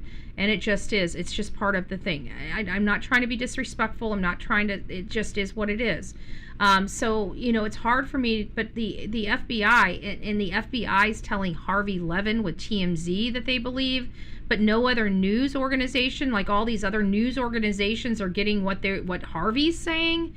I don't like Harvey. Harvey looks like a washed up drunk. He looks like half the time he's drunk at the job. Like, I just don't take people like that seriously. I just don't. The man looks like he needs a shower, okay? And they're getting their news from a guy that looks like he needs a shower. I don't know what to say, okay? I'm sorry. I'm very opinionated, obviously, about this. Like from the kidnapper. And my information was that the second note, the apology note, whatever we're calling it, she's now died note, that the reason they believed it was from the first guy was that it also had a reference to the same Bitcoin account as was in the first. But that is somewhat contradicted by reports out now that there wasn't a renewed demand for payment. See? Again, the contradictions from these notes. How can we have so many? 3 media people said they claimed that they received these ransom notes. 3. Okay? 3 outlets believe that they received these ransom notes. They believe they told us they were identical ransom notes. How in the world do we have 3 news organizations that received 3 identical letters all of a sudden now have different statements on what the second letter said? This is what's been driving me nuts, and why I think it is now time. It's time for media to stop with the nonsense and games and post these damn notes. You guys need to be calling. I'm telling you, the public needs to be providing pressure to these agencies, TMZ, KOLD, KVOA, whoever received these letters. Whoever it was that received these, the public needs to be applying pressure to these organizations to release the ransom note. Release the ransom notes. If stuff has, because they've all talked about them, they've all talked about the crap that's in them. So any bit of crap that they haven't talked about that's in them that feds don't want the public to know, but obviously they've already yapped their jaws about other stuff in them. So block that stuff out so we don't see it, and give us the damn letters. Show us the letters, or shut up. Because now we have all these contradictions from all these different news organizations telling us that they are the ones that received the authentic letter.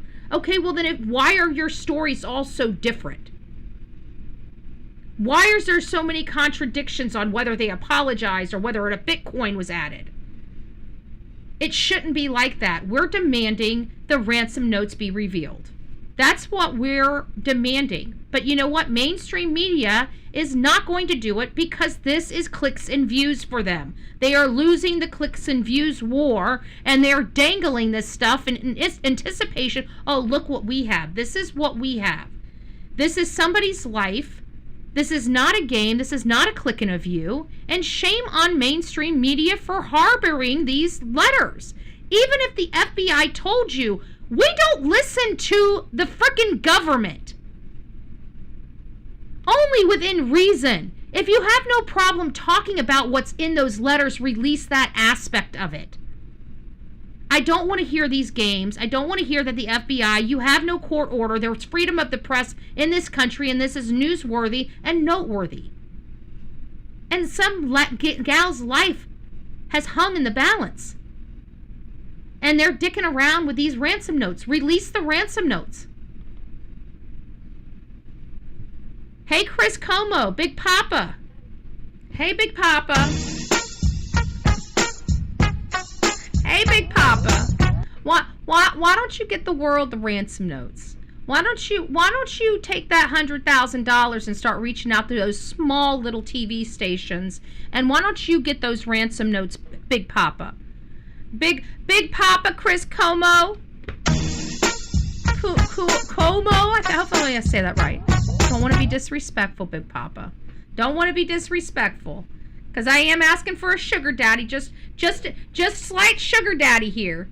I want you to buy me some ransom notes. I want you to buy me some ransom notes, Big Papa. Big Papa, buy me some ransom notes. Take that $100,000 instead of giving it to this wackadoo on TMZ.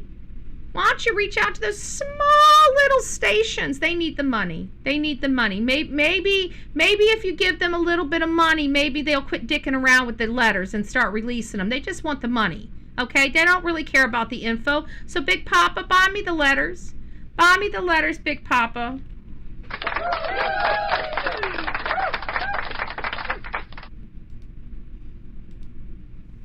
So why would they, which I believe, like everybody's saying there was no new renewed demand for payment in the second note. So why would he have even made reference to the Bitcoin? Maybe the first report was wrong, that there wasn't a second reference to the Bitcoin account, and it was simply the IP address, such as it was, obviously masked and so on, was traced back to the same location. Obviously masked or not, that it matched the first note to the second. Come on, man. Okay, so that's all that. But here is what I want to ask you guys about. The Harvey friend contact. Friend of the kidnapper who keeps, texting in to Harvey or emailing. He is emailing Fitz. My conclusion is, my amateur sleuthing, this person is definitely not the same person as the person who wrote the first two notes. That is correct. Megyn Kelly, you are correct. I think it's well established that they're not alleging that they are the first two letters. Because now we figured out the timeline. The first two notes demanding payment for $4 or $6 million, and then I'm sorry, she died. Those happened the first week Nancy had disappeared. But let's remember, yes, that is true. But it also happened after the first press conference, after it was already a media circus. It was 40 hours. It was 10 hours after. It was 10 hours after they released the crime scene. That letter came in 10 hours after the crime scene had been released. The crime scene was released within 30 hours. The crime scene was released within 30 hours, folks. And they didn't send the letter in until almost 41 hours after her abduction. But we adopted 40 hours. So conservatively, 10 additional hours, a full day after they released the crime scene. And you got to remember, they had already taken the frickin' cameras, from my understanding, except the one on the roof.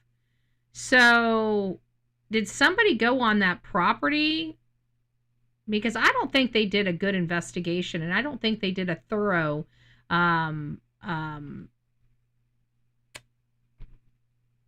forensic investigation of the house. But that's interesting because it was like 9 hours after. So Chris Nanos must have just, Chris Nonads, criminal sheriff Chris Nonads, must have just released the crime scene right before he came on for the press conference.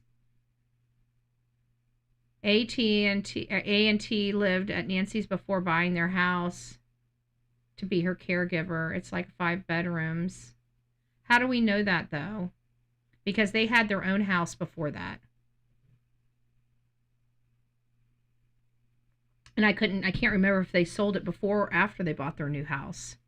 But that would be interesting. I don't know where you're getting that from, but I'm not saying you're wrong. I just don't know where you're getting that from. So if you guys have some weird stuff like that where you guys know these details, send that stuff to me and where you found it so I can source it and confirm it true. I like to do that. She was taken on a Saturday into a Sunday. The first note came, we believe, on Tuesday, basically, saying, pay us by Monday or else. And the Thursday deadline for the $4 million passed. And then they received the second note saying she died before it was time to pay. It doesn't make any sense. Like, why did they cop to a freaking murder? That just doesn't make sense. Anyways, let's just keep going. Number, the 6 million. I want to get to these two guys the first talking. Week, they allegedly had Nancy taken. Okay, we know the deal. We know the details. Let's get to the talkers. She's still talking. Yes, she's still talking. Okay, so looks like he's talking a little bit. Let's see. We really want to celebrate with our mother. Okay. Yeah. Stay in touch with us. Tell us how to do that. And so it while doesn't sound keeping like he us all starts on the talking line. until after But Harvey. We know what's in the letter from Harvey, Latter, right? exactly how to get access to this phone, including the password. Okay. John Kelly, There we go. thoughts on that? This guy's looking for his 15 minutes of fame in a Bitcoin. That's what we have been thinking this entire time. 15 minutes of fame and a Bitcoin. And remember, it comes back to that guy that rolled up on TUCSON that first day and says, are you TMZ? Are you going to make me famous? Are you TMZ and are you going to make me famous? What the hell did he mean by that? Is he one of the authors of these ransom notes that have been going and communicating with TMZ? I mean, what do you guys think? Do you guys believe it? Question, do you guys believe it? Is this truly just about 15 minutes of fame and a Bitcoin? Right on. 2 dozen roses says right on. Absolutely right on. It's nice to see you, 2 dozen. The Unibobber, he gave an example that involved a ransom. Debbie says, my theory is that something happened to Annie and Tommaso during game night. Oh my God, it just popped up on me. Hold on a second. Hold on. During game night, and so they staged it to look like a break-in with an intent. But those, I would think that they would have saw him come in, or they would have to see, because the neighbors in Annie and Tommaso, they're right on the road. Like, you can see them dragging a body out of their house. It sounds awful. But to answer your question, not to sound so graphic or gross, but they're not as secluded as Nancy's home. They're right there at the road. Their neighbors have cameras. You can see their driveway and the front of their house very clearly. I don't know. I'm not dismissing it. Possible, but I'm just saying all the things that I've noticed from Now, I could be wrong, but I've only seen their stuff I haven't seen their stuff personally, only from Florida. Even with the respect for the investigation particularly doesn't hold up. Yeah. I don't care. Pay the ransom now. I'm not throwing $4 million away. I'm not throwing $100,000 away. I'm not giving somebody that doesn't have my loved one a dime. If you want my money, by God, you better show me my mom.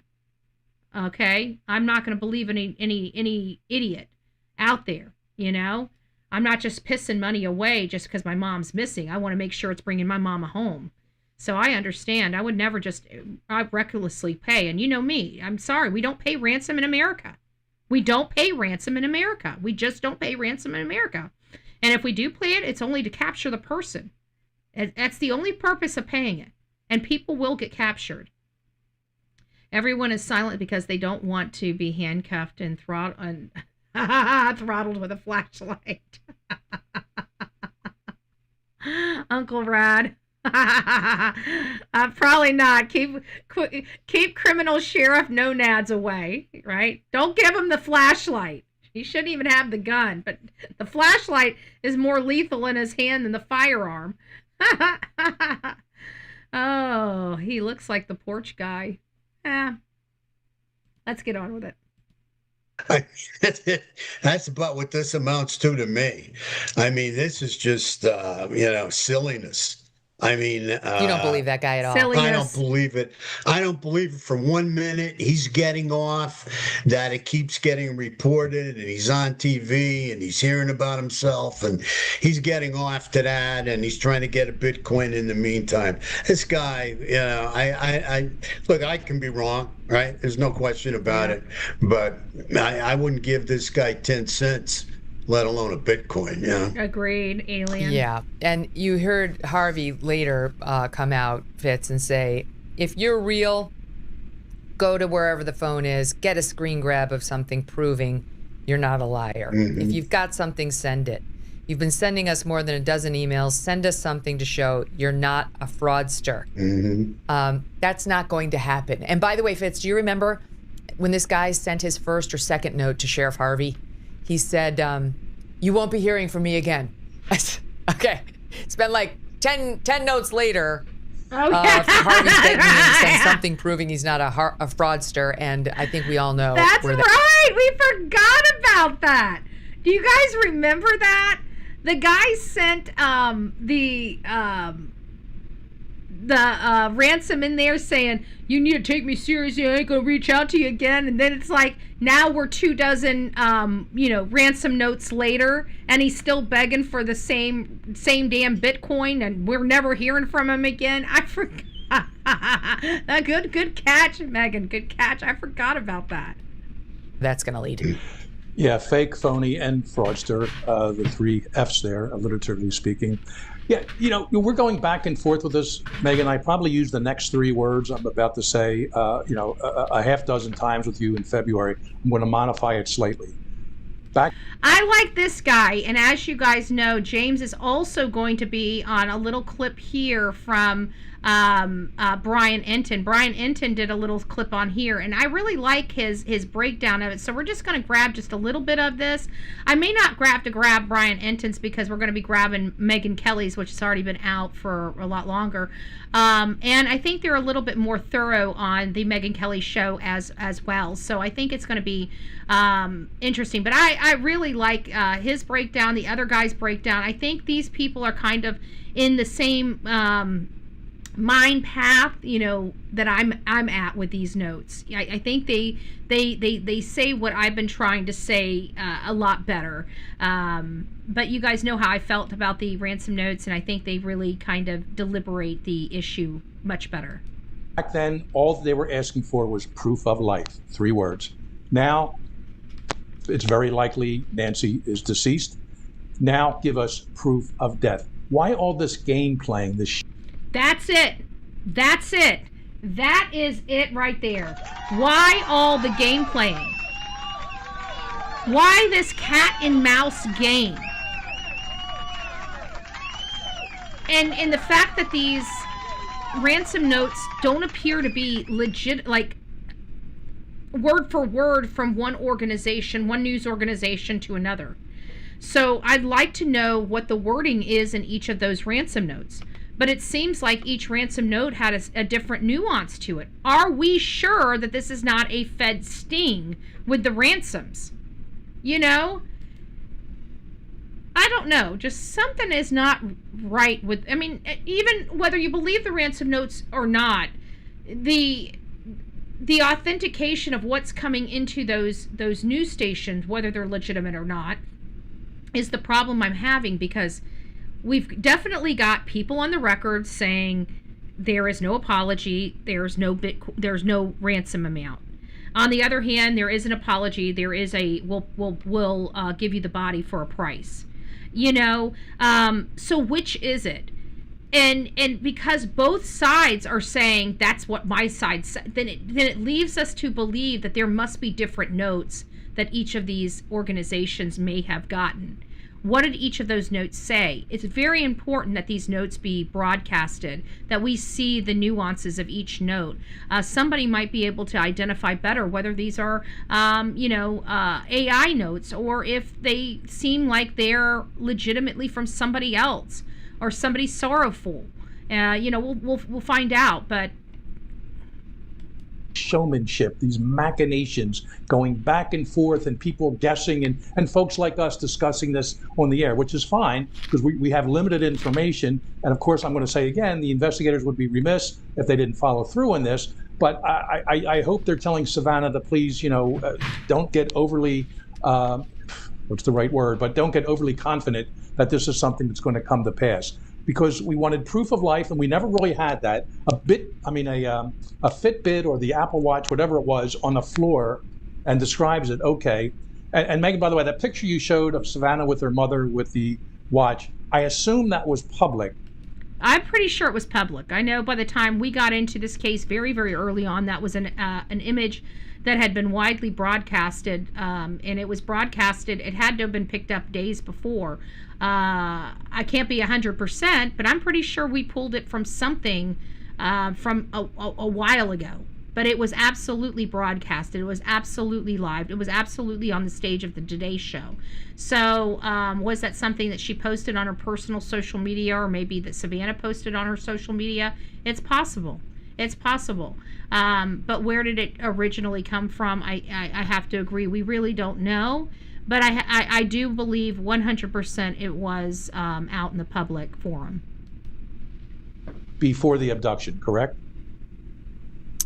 We think so. I actually asked my team where we got it, and they said it's been circulating online, but by all people who are watching this case.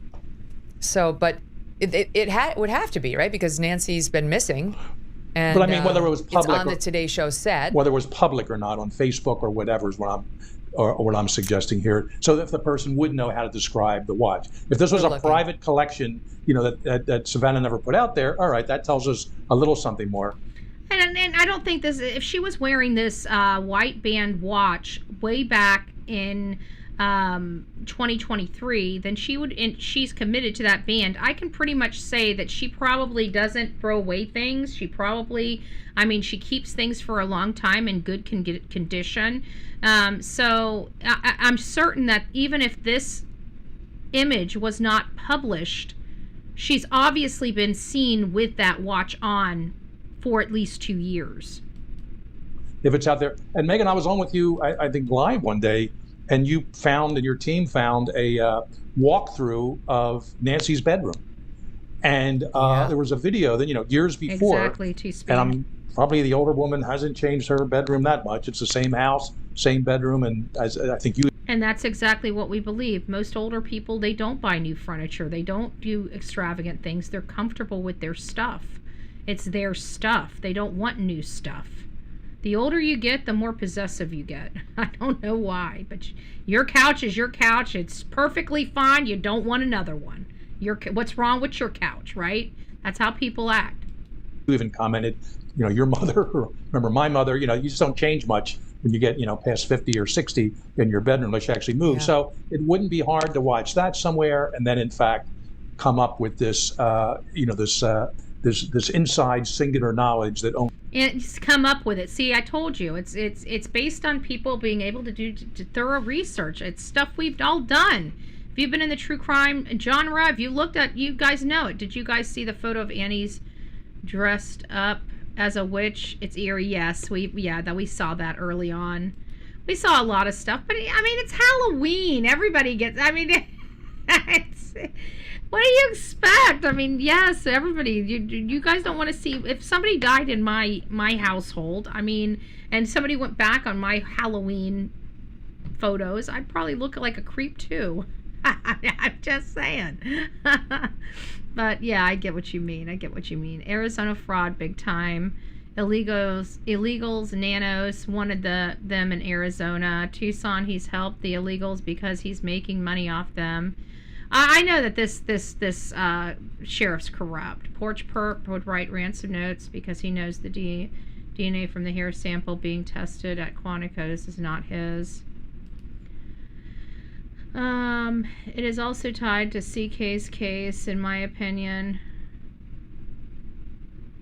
There's a list connected of information that I've gathered, but everyone is suppressing this idea. I believe many are not discussing this. Ransom guy has more and knows who the two people are that took her. It's not Annie and her husband. Yeah, I don't think it's Annie and her. I think at this point, we can conclude. I mean, if anybody in the family is involved at this point, they're involved by paying somebody to do something, right? Which is still bad, but we're not going to get to that. If they haven't gotten to that point yet, they're not going to get to that point until they find the subject. Okay, the one that actually entered the home, the one that actually did this abduction, kidnapping, ransom, whatever this was.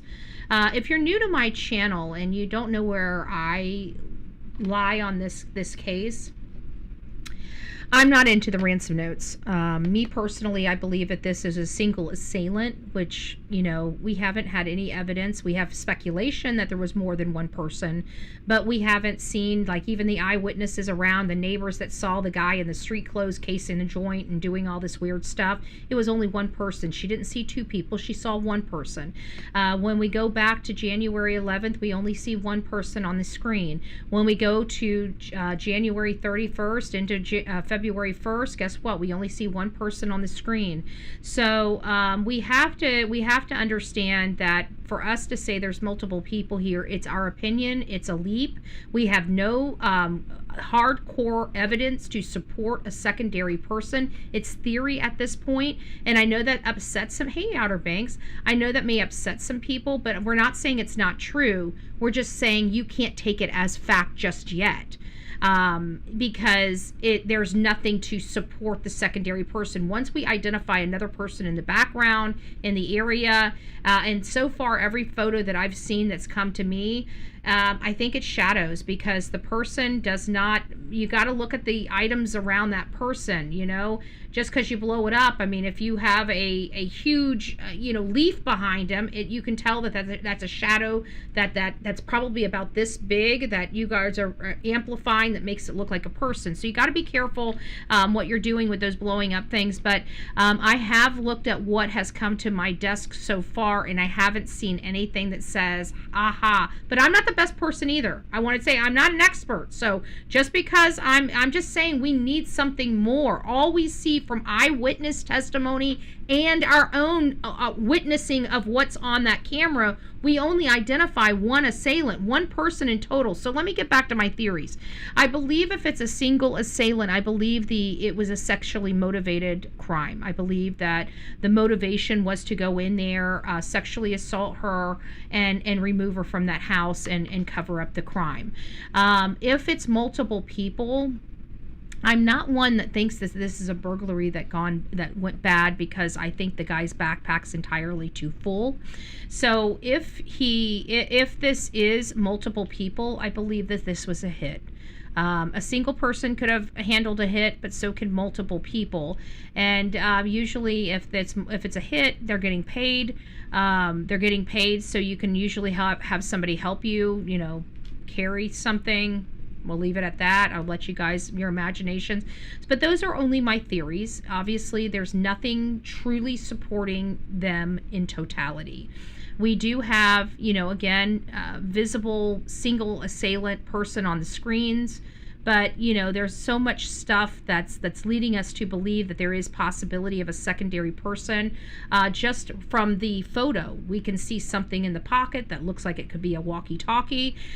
Usually single assailants don't bring walkie-talkies with them to the crime scene. So we do have those issues that are going on that do lead us to believe, even from the photos, that there could imply a secondary person that is, at least a secondary person that is with him, because of that item that is observed in those photos, but we don't see the person. So I want to be very clear that if it's a single assailant, I believe it's sexually motivated. If it's multiple people, I truly believe this was a hit. I believe they were paid to execute this lady for whatever reason, I don't know, and to remove her from the home. I don't believe that this was truly a ransom, because if it was, they would have had the ransom aspect planned much better than they did. The problem with them being around the house for as long as they were, almost an hour, just doesn't bode with me. It seems like it defies what the ransom is. The multiple days, the 40 hours to finally have a ransom note after a press conference, when most ransom people don't want law enforcement involved. So, there are some indicators here that the ransom may not have been the motivation for this crime. So we have to look at other possibilities as well. So just to perk your horizons just a little bit and look at other possibilities as well. Only the real kidnapper knows.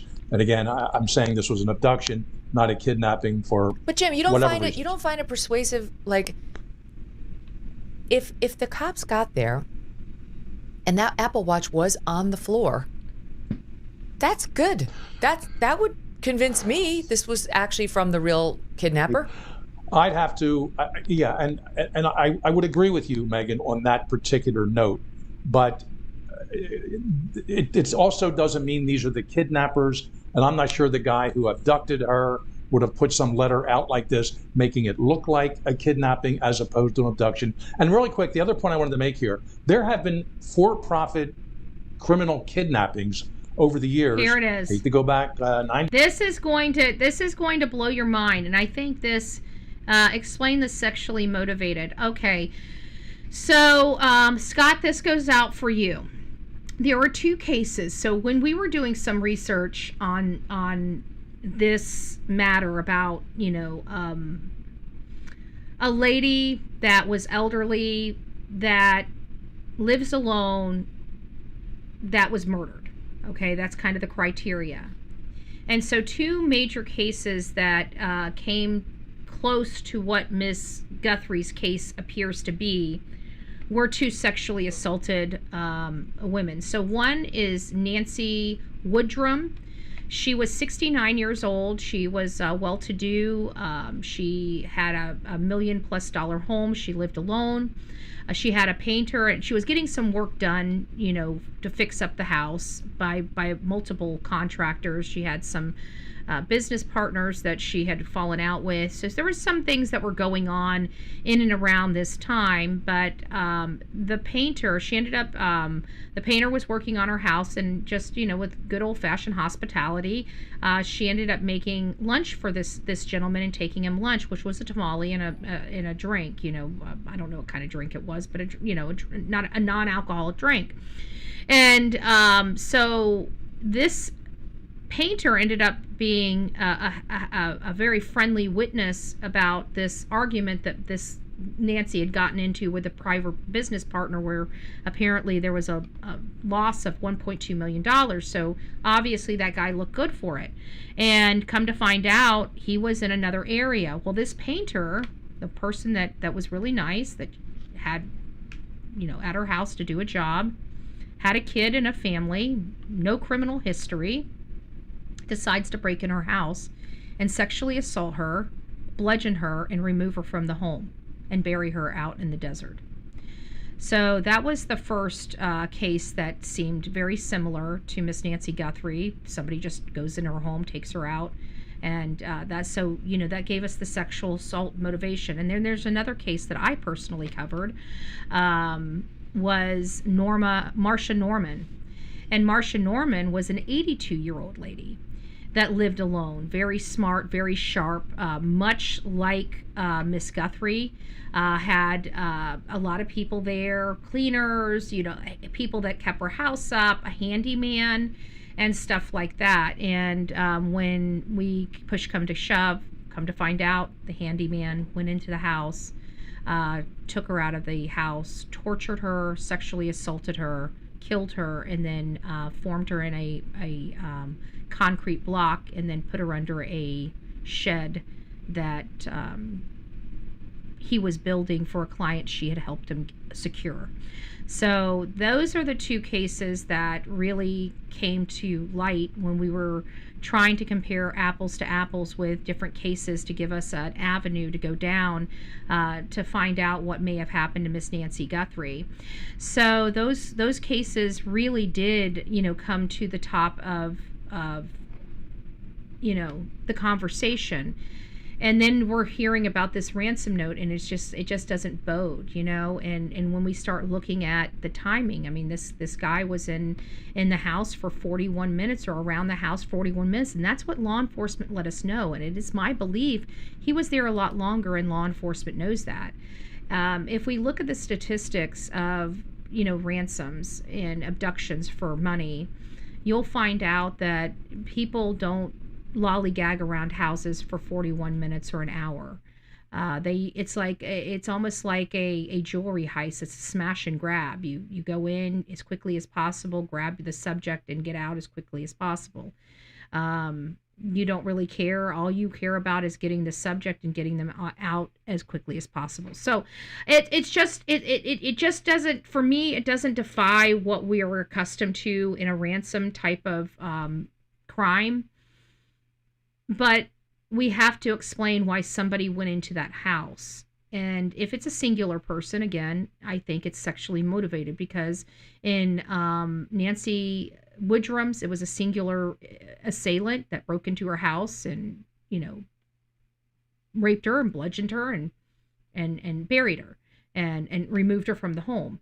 And then, of course, in Marcia Norman, same thing. Went in the house, did what they did, removed her from her home. I think that she was removed from the home and taken to a secondary location where she was tortured, and everything else. And then ultimately murdered and buried. So those were the cases that seemed to hit all the weird stuff that we were seeing in Miss Nancy Guthrie's case on why she's not at the house. If this was a burglary, we've dealt with burglaries before, and when burglars find an assailant, they usually assault them, but they leave them there. Even if they kill them, their bodies stay there. So there's a reason why she was removed. And so the next thing was the hit, like somebody paid them to do this. And we have to remember, Savannah Guthrie is well known. She did have an ex-husband, a marriage that she doesn't really talk about, much like Monique Tepe, which, if you guys were watching the Monique and Spencer Tepe case, you'll understand that Mike McGee was divorced from her for 8 years. 8 years. She had already had a relationship and married another doctor and had 2 beautiful children, a house, and a dog.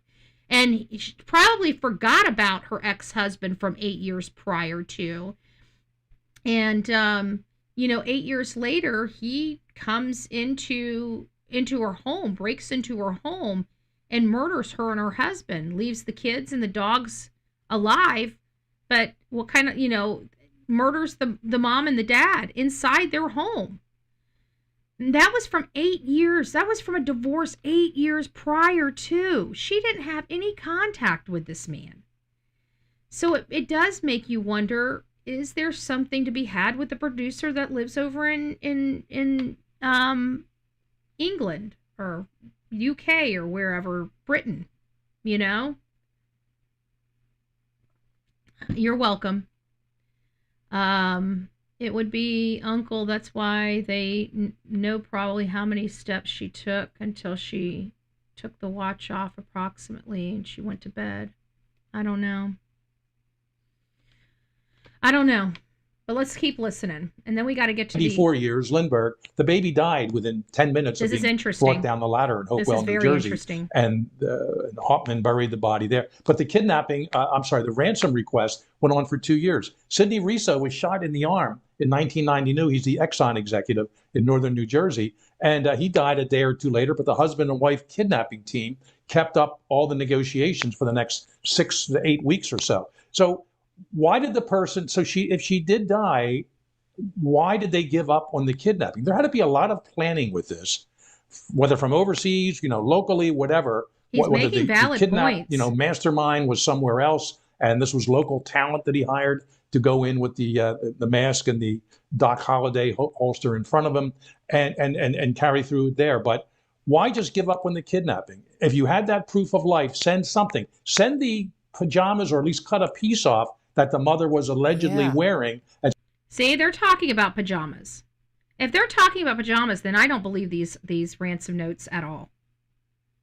I think they're talking about pajamas. And there's no way that could have been theorized. Somebody could have absolutely made a calculated guess on that. Absolutely made a calculated guess on the pajamas. And say, we have her. Here's the pajamas she was wearing. She's okay. Give us the money. They would have paid that money in a heartbeat, knowing that kind of proof. But everything is so nebulous, so amorphous that I don't blame them. I'm glad they didn't pay the big bucks to these people with such little information to provide. True. Again, successful abduction. You can criticize the interactions there on the porch, but a half-assed kidnapping, and I would just further surmise it never was meant to be a for-profit kidnapping by legal definition. See? That's why I agree with this guy, because I have been, I'm not an expert, but I do research a lot of stuff, and I research statistics. I research other abductions, like even in Riley, or whatever her name was, Rodney, what was her name? Kylie Rodney's case.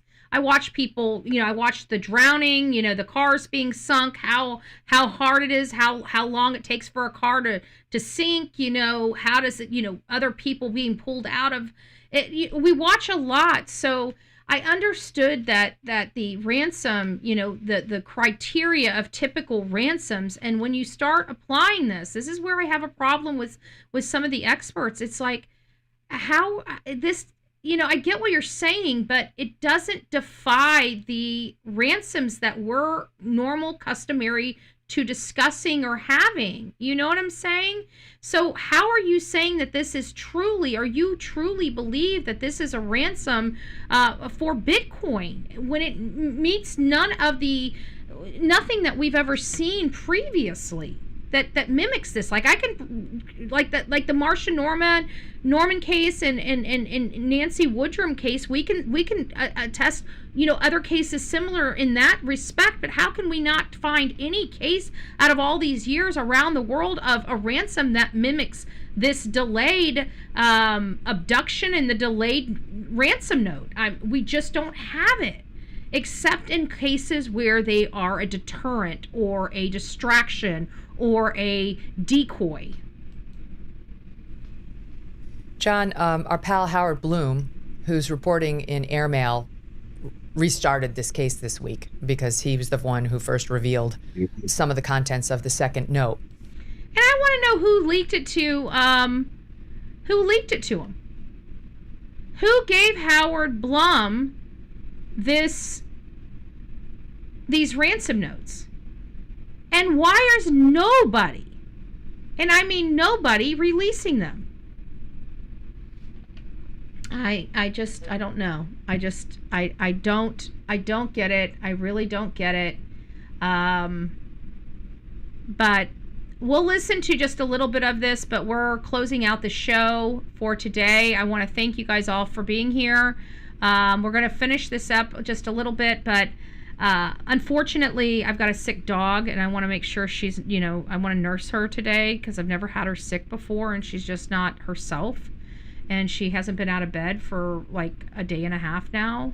or no, not even a full day. It hasn't even been a full day. By this afternoon, it'll be a full day. So by this evening or by morning, it's going to be a day and a half. So I'm just very concerned for my baby, and I don't know what to do with her. So I want to keep this concise to about 2 hours. So we're cutting on 2 hours right now, and so we'll finish this little bit out, and then we'll start again either later this evening or in the morning. He is reporting that there's a case of regret happening right now amongst law enforcement because they are starting to think they should have just paid the $4 million and then followed the money, and that would have gotten them to somebody, which would have given them some answers. And again, the reporting is that the FBI thinks that $4 million demand came from the actual kidnapper. Here is Howard on I don't know where he was this week. You know what? That has always bothered me. I will be honest with you. That has really bothered me. That if they really truly believed that these were legitimate ransom notes, how dare they only give $152? I mean, I would have maybe not $4 million, but I would have given them. It's the thing. Let the couch up.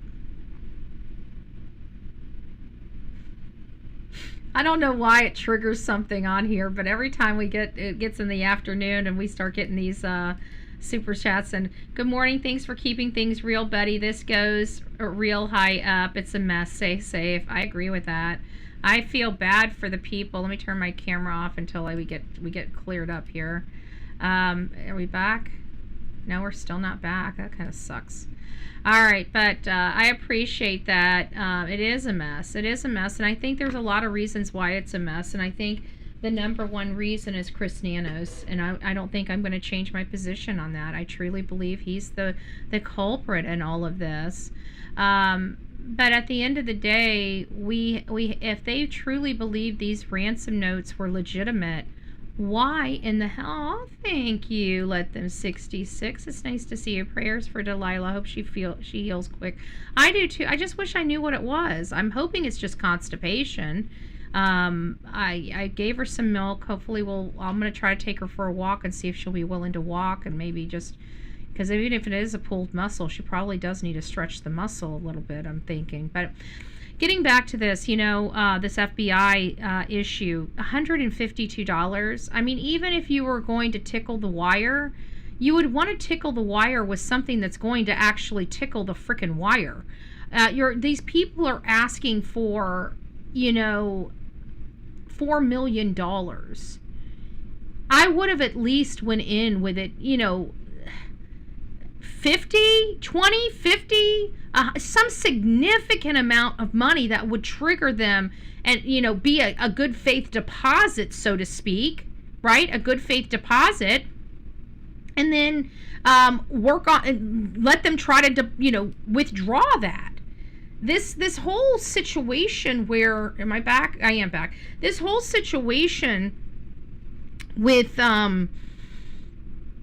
100. Why? But why? What? Who came up with 152? Like, what the flip is that? If I truly had somebody's mother, and you pulled some bullshit like that, I would be done with you. Like, how insulting? How insulting.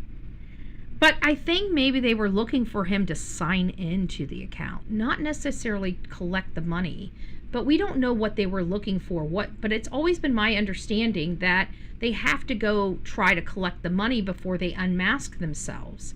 So if that's true, if they truly need to, go collect the money to unmask themselves, what the hell is 152? I would not risk my life for 152. I would if it was, if I was a drug addict or needed the money and somebody threw $20,000 and I'm broke as shit and I know that in this account there's $20,000, I'm going to try to find a way to get that $20,000. I might move it to a few different accounts, but I'm going to try to find a way to get that $20,000, right? And if it's 50,000 or 100,000, I mean 100,000 to catch this guy that they would end up, probably getting, he'd probably spend some of the money, but they would probably collect the majority of the money if they went and took the money out, but at least they would know. So I think that this was an opportunity lost. If nothing more, I don't really believe in the ransom notes, but I believe it would have at least identified the hoaxer. And I think that would have been worth the risk of the money to identify the hoaxer, right?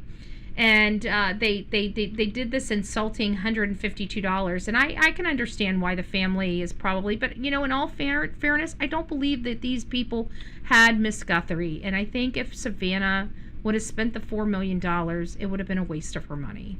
I truly believe that. I would never, ever, ever risk anybody's life, but I truly believe that. But you know what? And on the flip side, I don't believe in paying ransoms. I don't believe in paying ransoms, unfortunately. If my mom was taken for ransom, I love you, Mom. I would probably, dangle a carrot, but I ain't paying ransom. I'm paying just enough to find out who you are to lock your ass up. Okay? That's it. But we don't pay ransom in America. And anybody that is saying we should pay ransom, if we start paying ransom in America, we're all going to be victims. Okay? We're going to be victims. Every time we leave this country to go to any other country, we're going to be flagged and tagged to be abducted for ransom. Okay? You got to understand, we are one of the wealthiest nations in this world. Okay? There are people, when you go to Jamaica, you don't think you could be kidnapped? When you go to Mexico, you don't think you could be kidnapped? You don't think that you can be gotten on one of those all-inclusive islands? You are absolutely incorrect. What keeps us safe around the world is the fact we don't pay ransom. You ain't getting squat for an American. We are not that valuable. And that's the way we want to be. And unfortunately, as there may be some collateral damage in that, but you know what? That collateral damage saves hundreds, if not thousands of lives every year. But I don't believe the collateral damage is as high as people will try to make it be. In ransoms, I don't think that people abduct people for ransom. I really don't. I think if ransoms are introduced, it's typically to throw people off the case because nobody's stupid enough to try to abduct somebody for ransom. Wrench attacks are different. You go into somebody's house, you home invade somebody, you torture them until they scream uncle. Okay? It's we get it. We get the idea of the wrench attack. So, but that's still not abduction for ransom. It's just not. It's bad. It's disgusting. I'm sure people are going to lose their life over wrench attacks. It's hideous, but I don't think Nancy Guthrie's case is a wrench attack. I don't believe in the ransom notes at all. So until more information comes out and they keep talking about her night clothes and every reporting we hear, I have to believe that they are not accurately describing the clothes she wore over to Annie and Tommaso's. They're accurately describing her evening clothes, the clothes she went to bed in. And I'm sorry, I told you guys yesterday, if we find out that it ends up being the night clothes, then I do not believe the ransom notes. Those are calculated guesses. Those are people that are researching photos and everything else very attentively that were able to craft a very convincing letter. That's all it was. It could be somebody here. It could be somebody anywhere in the world. Okay, until we have additional information, I'm still, even with all of the information we've got, I don't believe the ransom notes. I don't believe the ransom notes, even with people having FBI sources saying, oh my God, the FBI believes the ransom notes. Well, the last time I checked, the FBI's not broke, right? The FBI didn't forget how to write press releases.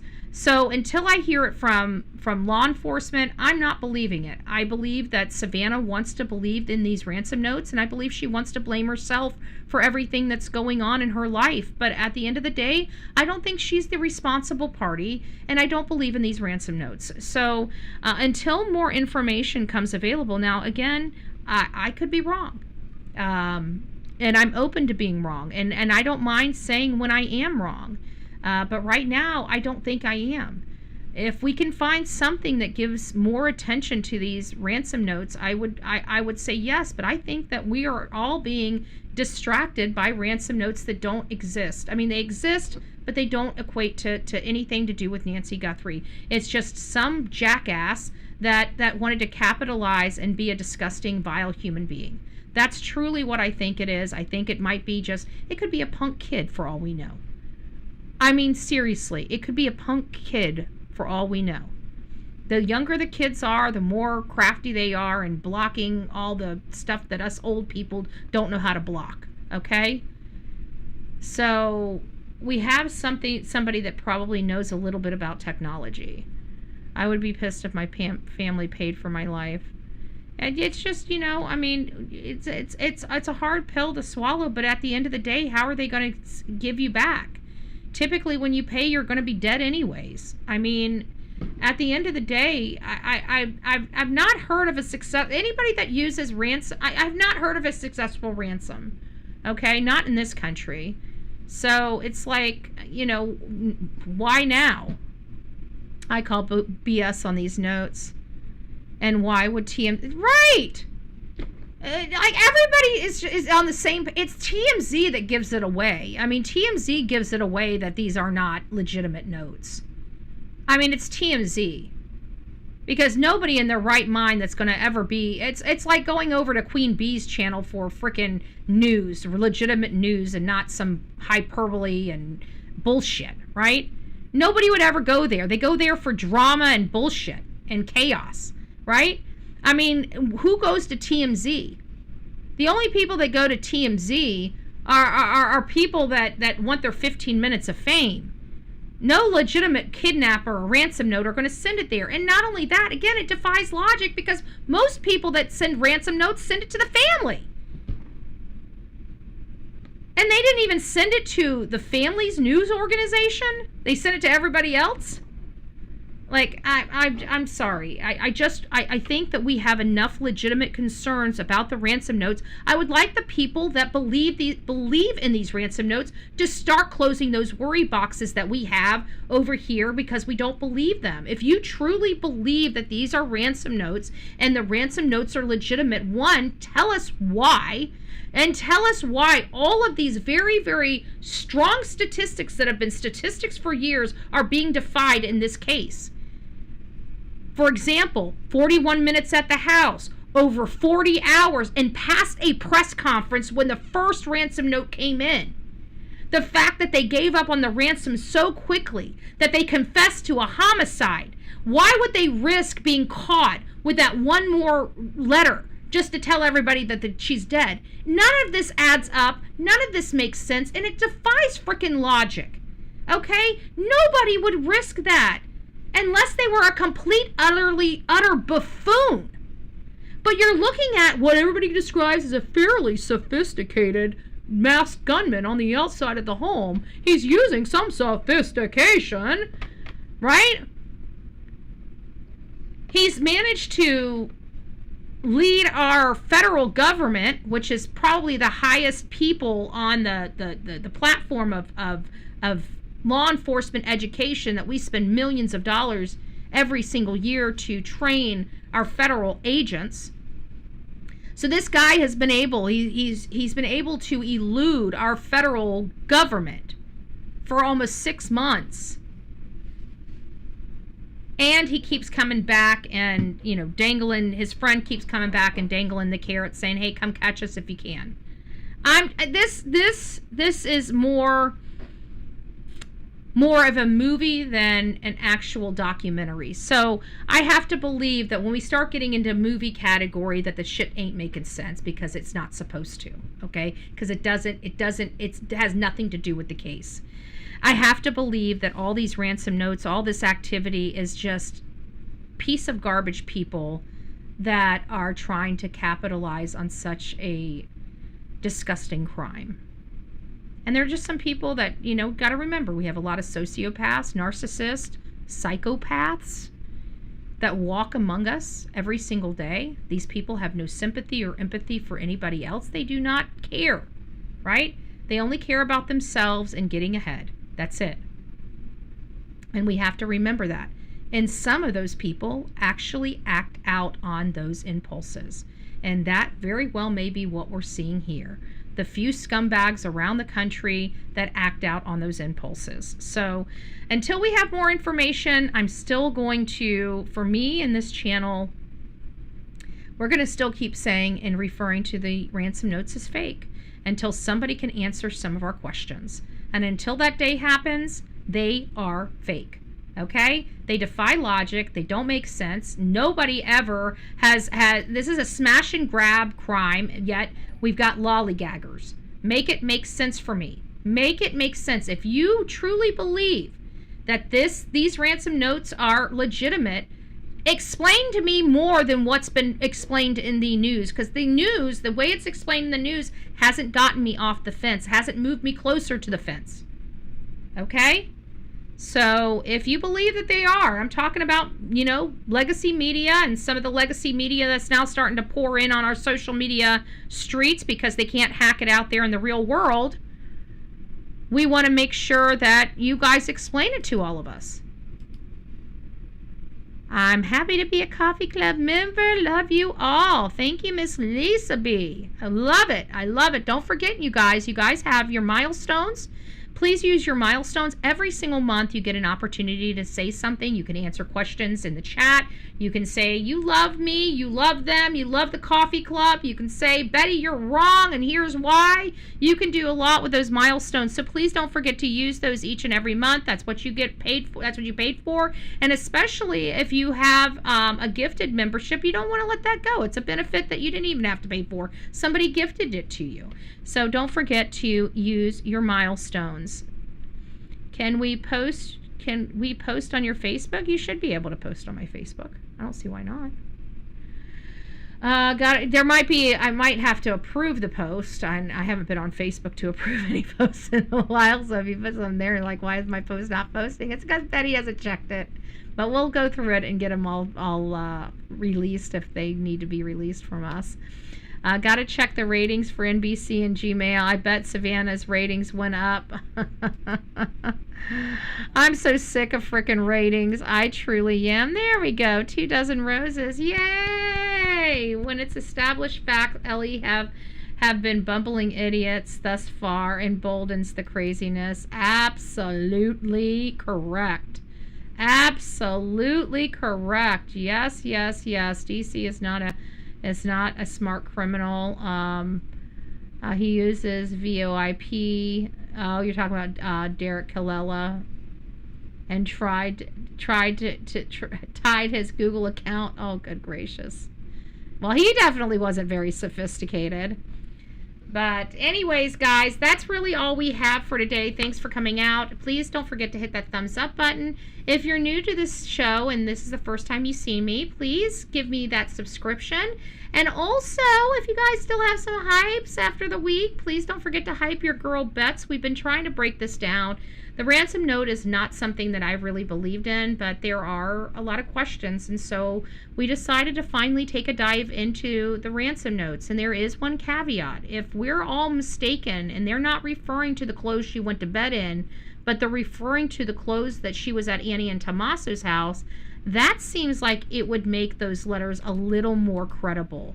It would be kind of hard to fake that. You can pretty much have some good ideas on what a disabled grandmother that has mobility issues may be wearing to bed. And you can clearly see on multiple photos she's wearing an Apple Watch with a white band. So, and we could clearly see on footage before the press conference that there was a broken exterior light. So we can trace the exterior light. We can trace the color of the Apple Watch band. We can attribute that maybe the watch being on the floor. We don't know if that's where it was definitively. We heard it in the news somewhere early on that it was found on the floor and it was properly described. So we don't know if it means that they described her having a white Apple Watch or that described that she had a white Apple Watch that happened to be on the floor. So those are the things that have, and not only that, but if the white Apple Watch was on the floor, maybe it was placed on a floor in an area that she would never put it, and they were able to describe where on the floor it was so they could go find it. Now that would give some credibility to those letters, but anything short of that, good. We're hearing they dropped 857 charges. All right. All right, that's good. Are we sure? Is that for sure, for sure? Thank God. Thank God. I hope they drop the rest of them. It's bullshit. It's bullshit. They don't even, it's all bullshit. It's all bullshit. Anyways, I'm glad. I'm just glad. We're going to give another round of applause for that.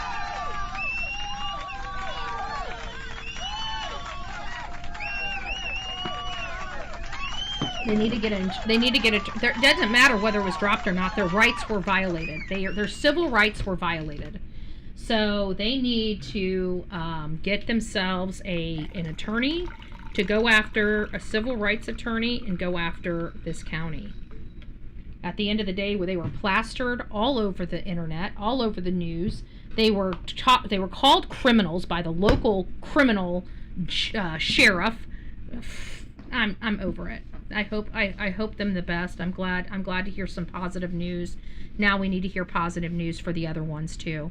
They had no right to tell, to even cite Juice to begin with, let alone arrest him the next time. So he's got 2 cases he needs dropped.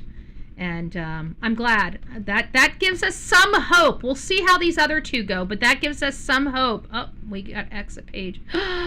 No, it looks like it's about to, we'll wait for it to respond. It's saying that it's not responding. Oh my God, it's gonna drop my stuff out. Oh no, it's not responding. Hold on, I'm gonna have to refresh it. Give me just a second. Well, we're at the end of the day anyways. I don't need to refresh anything. All right, guys, we're done with our show. Thank you for coming out. We do appreciate everything that you guys have done for the show this morning, having this great conversation about these ransom notes. It's not a conversation I want to have, but it's a conversation that is absolutely dominating our talking, our media, and people want to know about them. I'm sorry, I'm with these other guys that were seen on Megyn Kelly's show. I just don't believe them. Thank you. I wish I could put you up here on the thing, but the statements, the ones that I put up on the screens, the live chat, it froze, so I can't take this Pam off where she said they dropped 857 charges. But I do see your comment, Michelle, and it says, I'm with you. The ransom notes don't make sense by any means. They don't make sense by any means. They do not.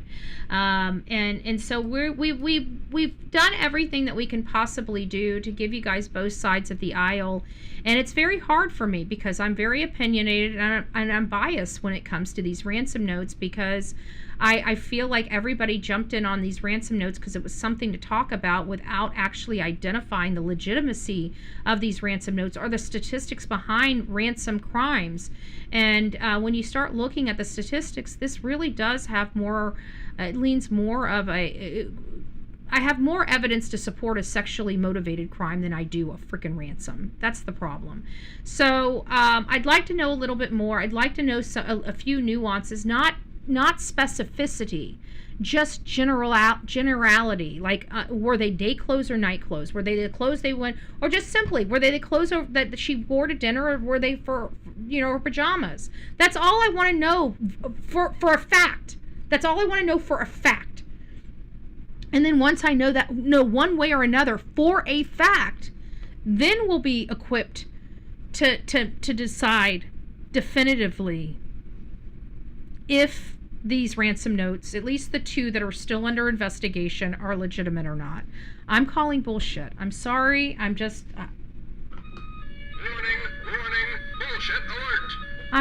I'm sorry, guys. I'm calling bullshit. I just don't believe it. I think it's just... You're CNN. You're fake news. All I can say is it's totally fake news. Just fake. It's fake. It's made up stuff. I'm just saying. I'm just saying, folks. I'm just saying. All right, guys. I love you. God bless you. Have a great day. Please, if you guys are prayer warriors, please say a prayer for my baby Delilah. I don't know what's wrong with her. Yesterday afternoon, she kind of started getting really sluggish and whimpery, and she seemed to be in a lot of discomfort. And then this morning she woke up and got up and licked me in the face, but I went outside and she didn't want to walk, and then I bring her in. She didn't want to walk up the stairs to get into the bed. So I made her, just to see how bad it was, and she did walk up, but it was very painful for her. So I don't know what's going on. I'm hoping it's just constipation and something very minor that's going on with her, or maybe a pulled muscle or something like that, but I don't know what's wrong with her. So if you guys are part of our prayer warrior team, please just keep my dog in your prayers. I don't think it's serious, but I gotta tell you, she's never been sick or hurt or anything like that. Not like where she's lugging all over the bed. She doesn't want to get out of bed. I've never had her like this before, even with her paw. The only reason I knew that because I barely touched her paw and she went, made a big deal about it. So I knew there had to have been something with the paw, but this is different, and she's not feeling well. And I'm she's my baby. So, I get a little anxious, and so I have some anxiety over this, and I just want to baby her. I want to make sure I micromanage the whole situation, and I feel bad for her, and I don't know what to do for her. Oh, thank you, Dreaming Blue Skies and Sandy Beaches. I wish I could put you up here, and I can't. Well, I probably could. Hold on, let me pull this out and just say, I want to show these. I'm going to show you guys stuff because you guys work for it, and I think you guys deserve it. Let me just change my live chat link here. Hold on a second. There we go. So let me get back up here so people can see. I want to thank you guys for that. Thank you, Michelle. I appreciate you. And all the people. I want to go through let's go through all the super chats that came through. You guys did amazing. I appreciate every one of you. Oh, you guys, I love it. So many of you guys used your milestones today. How great. Just a cash grab. Well, we thank you. All the random notes are bunk, in my opinion. Thank you. I believe that too. Miss Margaret says, if the email phantom was smart, they would collect the millions, not the 1 Bitcoin.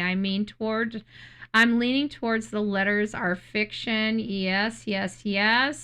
We got Lori. Thank you for that love bug. We appreciate you. Michelle says, Michelle, good gracious. Melanie says, ransom notes are just for money, in my opinion. Komodo says, morning. Thanks for keeping things real. Betty, this goes real high up. It's a mess. Stay safe. Well, I'm not out there. I'm not really worried about my safety. I'm worried about everybody else's safety that's out there in Pima County, to be honest with you. Prayers for Delilah. Hope she heals quickly. Aw, thank you. Lisa B. always says, happy to be a coffee club member. Love to all. 2 dozen roses. Love the coffee club. Thank you for that. Michelle said, let me put that up. Michelle says, I'm with you. The ransom notes don't make sense by any means. Thank you there. Dreaming of Blue Skies and Sandy Beaches. We appreciate all of you guys. Thank you for being here today. And everything will be fine. I'm absolutely confident of that. Everything will be fine. So if not, that's what we have doggy hospitals and stuff like that for. I'm just going to be leaving. Oh crap. I'm leaving like in 3 days. I'm heading to DC, folks. We're going to be live streaming from the heart of DC as we embark on the 250th anniversary of our country. It is our birthday, folks. It is our birthday. So on July 4th, our Independence Day is going to be our 250th Independence Day that we have celebrated here in America. And I am going to be celebrating this historic event in the heart of Washington, D.C. So I hope you guys all come out and support the channel. It's going to be a little bit different. If not, if you're not really political, and I don't really think it should be really political, we're going to be in D.C. I mean, there's a lot of politics there, right? There's the Abraham Lincoln Monument, the Washington Monument, of course, the reflection pond that has had such controversy and sabotage that we've been reading about in the paper. I'd like to go to authentic Chinatown and get some authentic Chinese food. Oh my gosh. I remember the last time I went to, it's like we have Chinese restaurants all over this country. And we have some really good Chinese foods right here in Manatee County, but nothing compares to Chinatown. Nothing compares. They have a Chinatown there in Washington, D.C.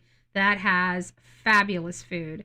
And I can't wait to go back and get it. I haven't eaten there. The last time I was in D.C., well, I was in D.C. when I was 15, and I was there with my school. And then I went back briefly for like a 2-day skit, traveling through to my condo up in New Hampshire. So whenever I was traveling, we stopped in D.C. I was 20-something years old, and that's the last time, and it was right after 9/11. And so there was a lot of roads still closed down, so we had to go to New Jersey just to get some shots of them still going through the rubble of 9/11. So that tells you how long it was since I've been to D.C. This is the first time I've been in D.C. in 15, 20 years. I think probably closer to 15 years. So I'm pretty excited. I'm pretty excited to be able to do this historic event there with a bunch of friends. I've got a lot of people that are going to be flying into DC and going to be there. So anyways, I can't believe I need to start getting packed for that trip because I'm going to be there for like 5 days. So anyways, guys, we will be gone for a week. So we're going to be out on the road for an entire week. All of our lives are going to be out in the wilderness.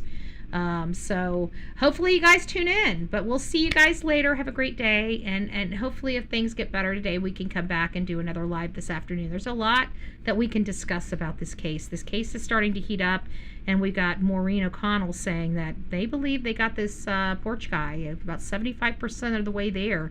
We might be having an arrest very, very soon. So stay tuned to the Bullhorn Betty channel. See you soon.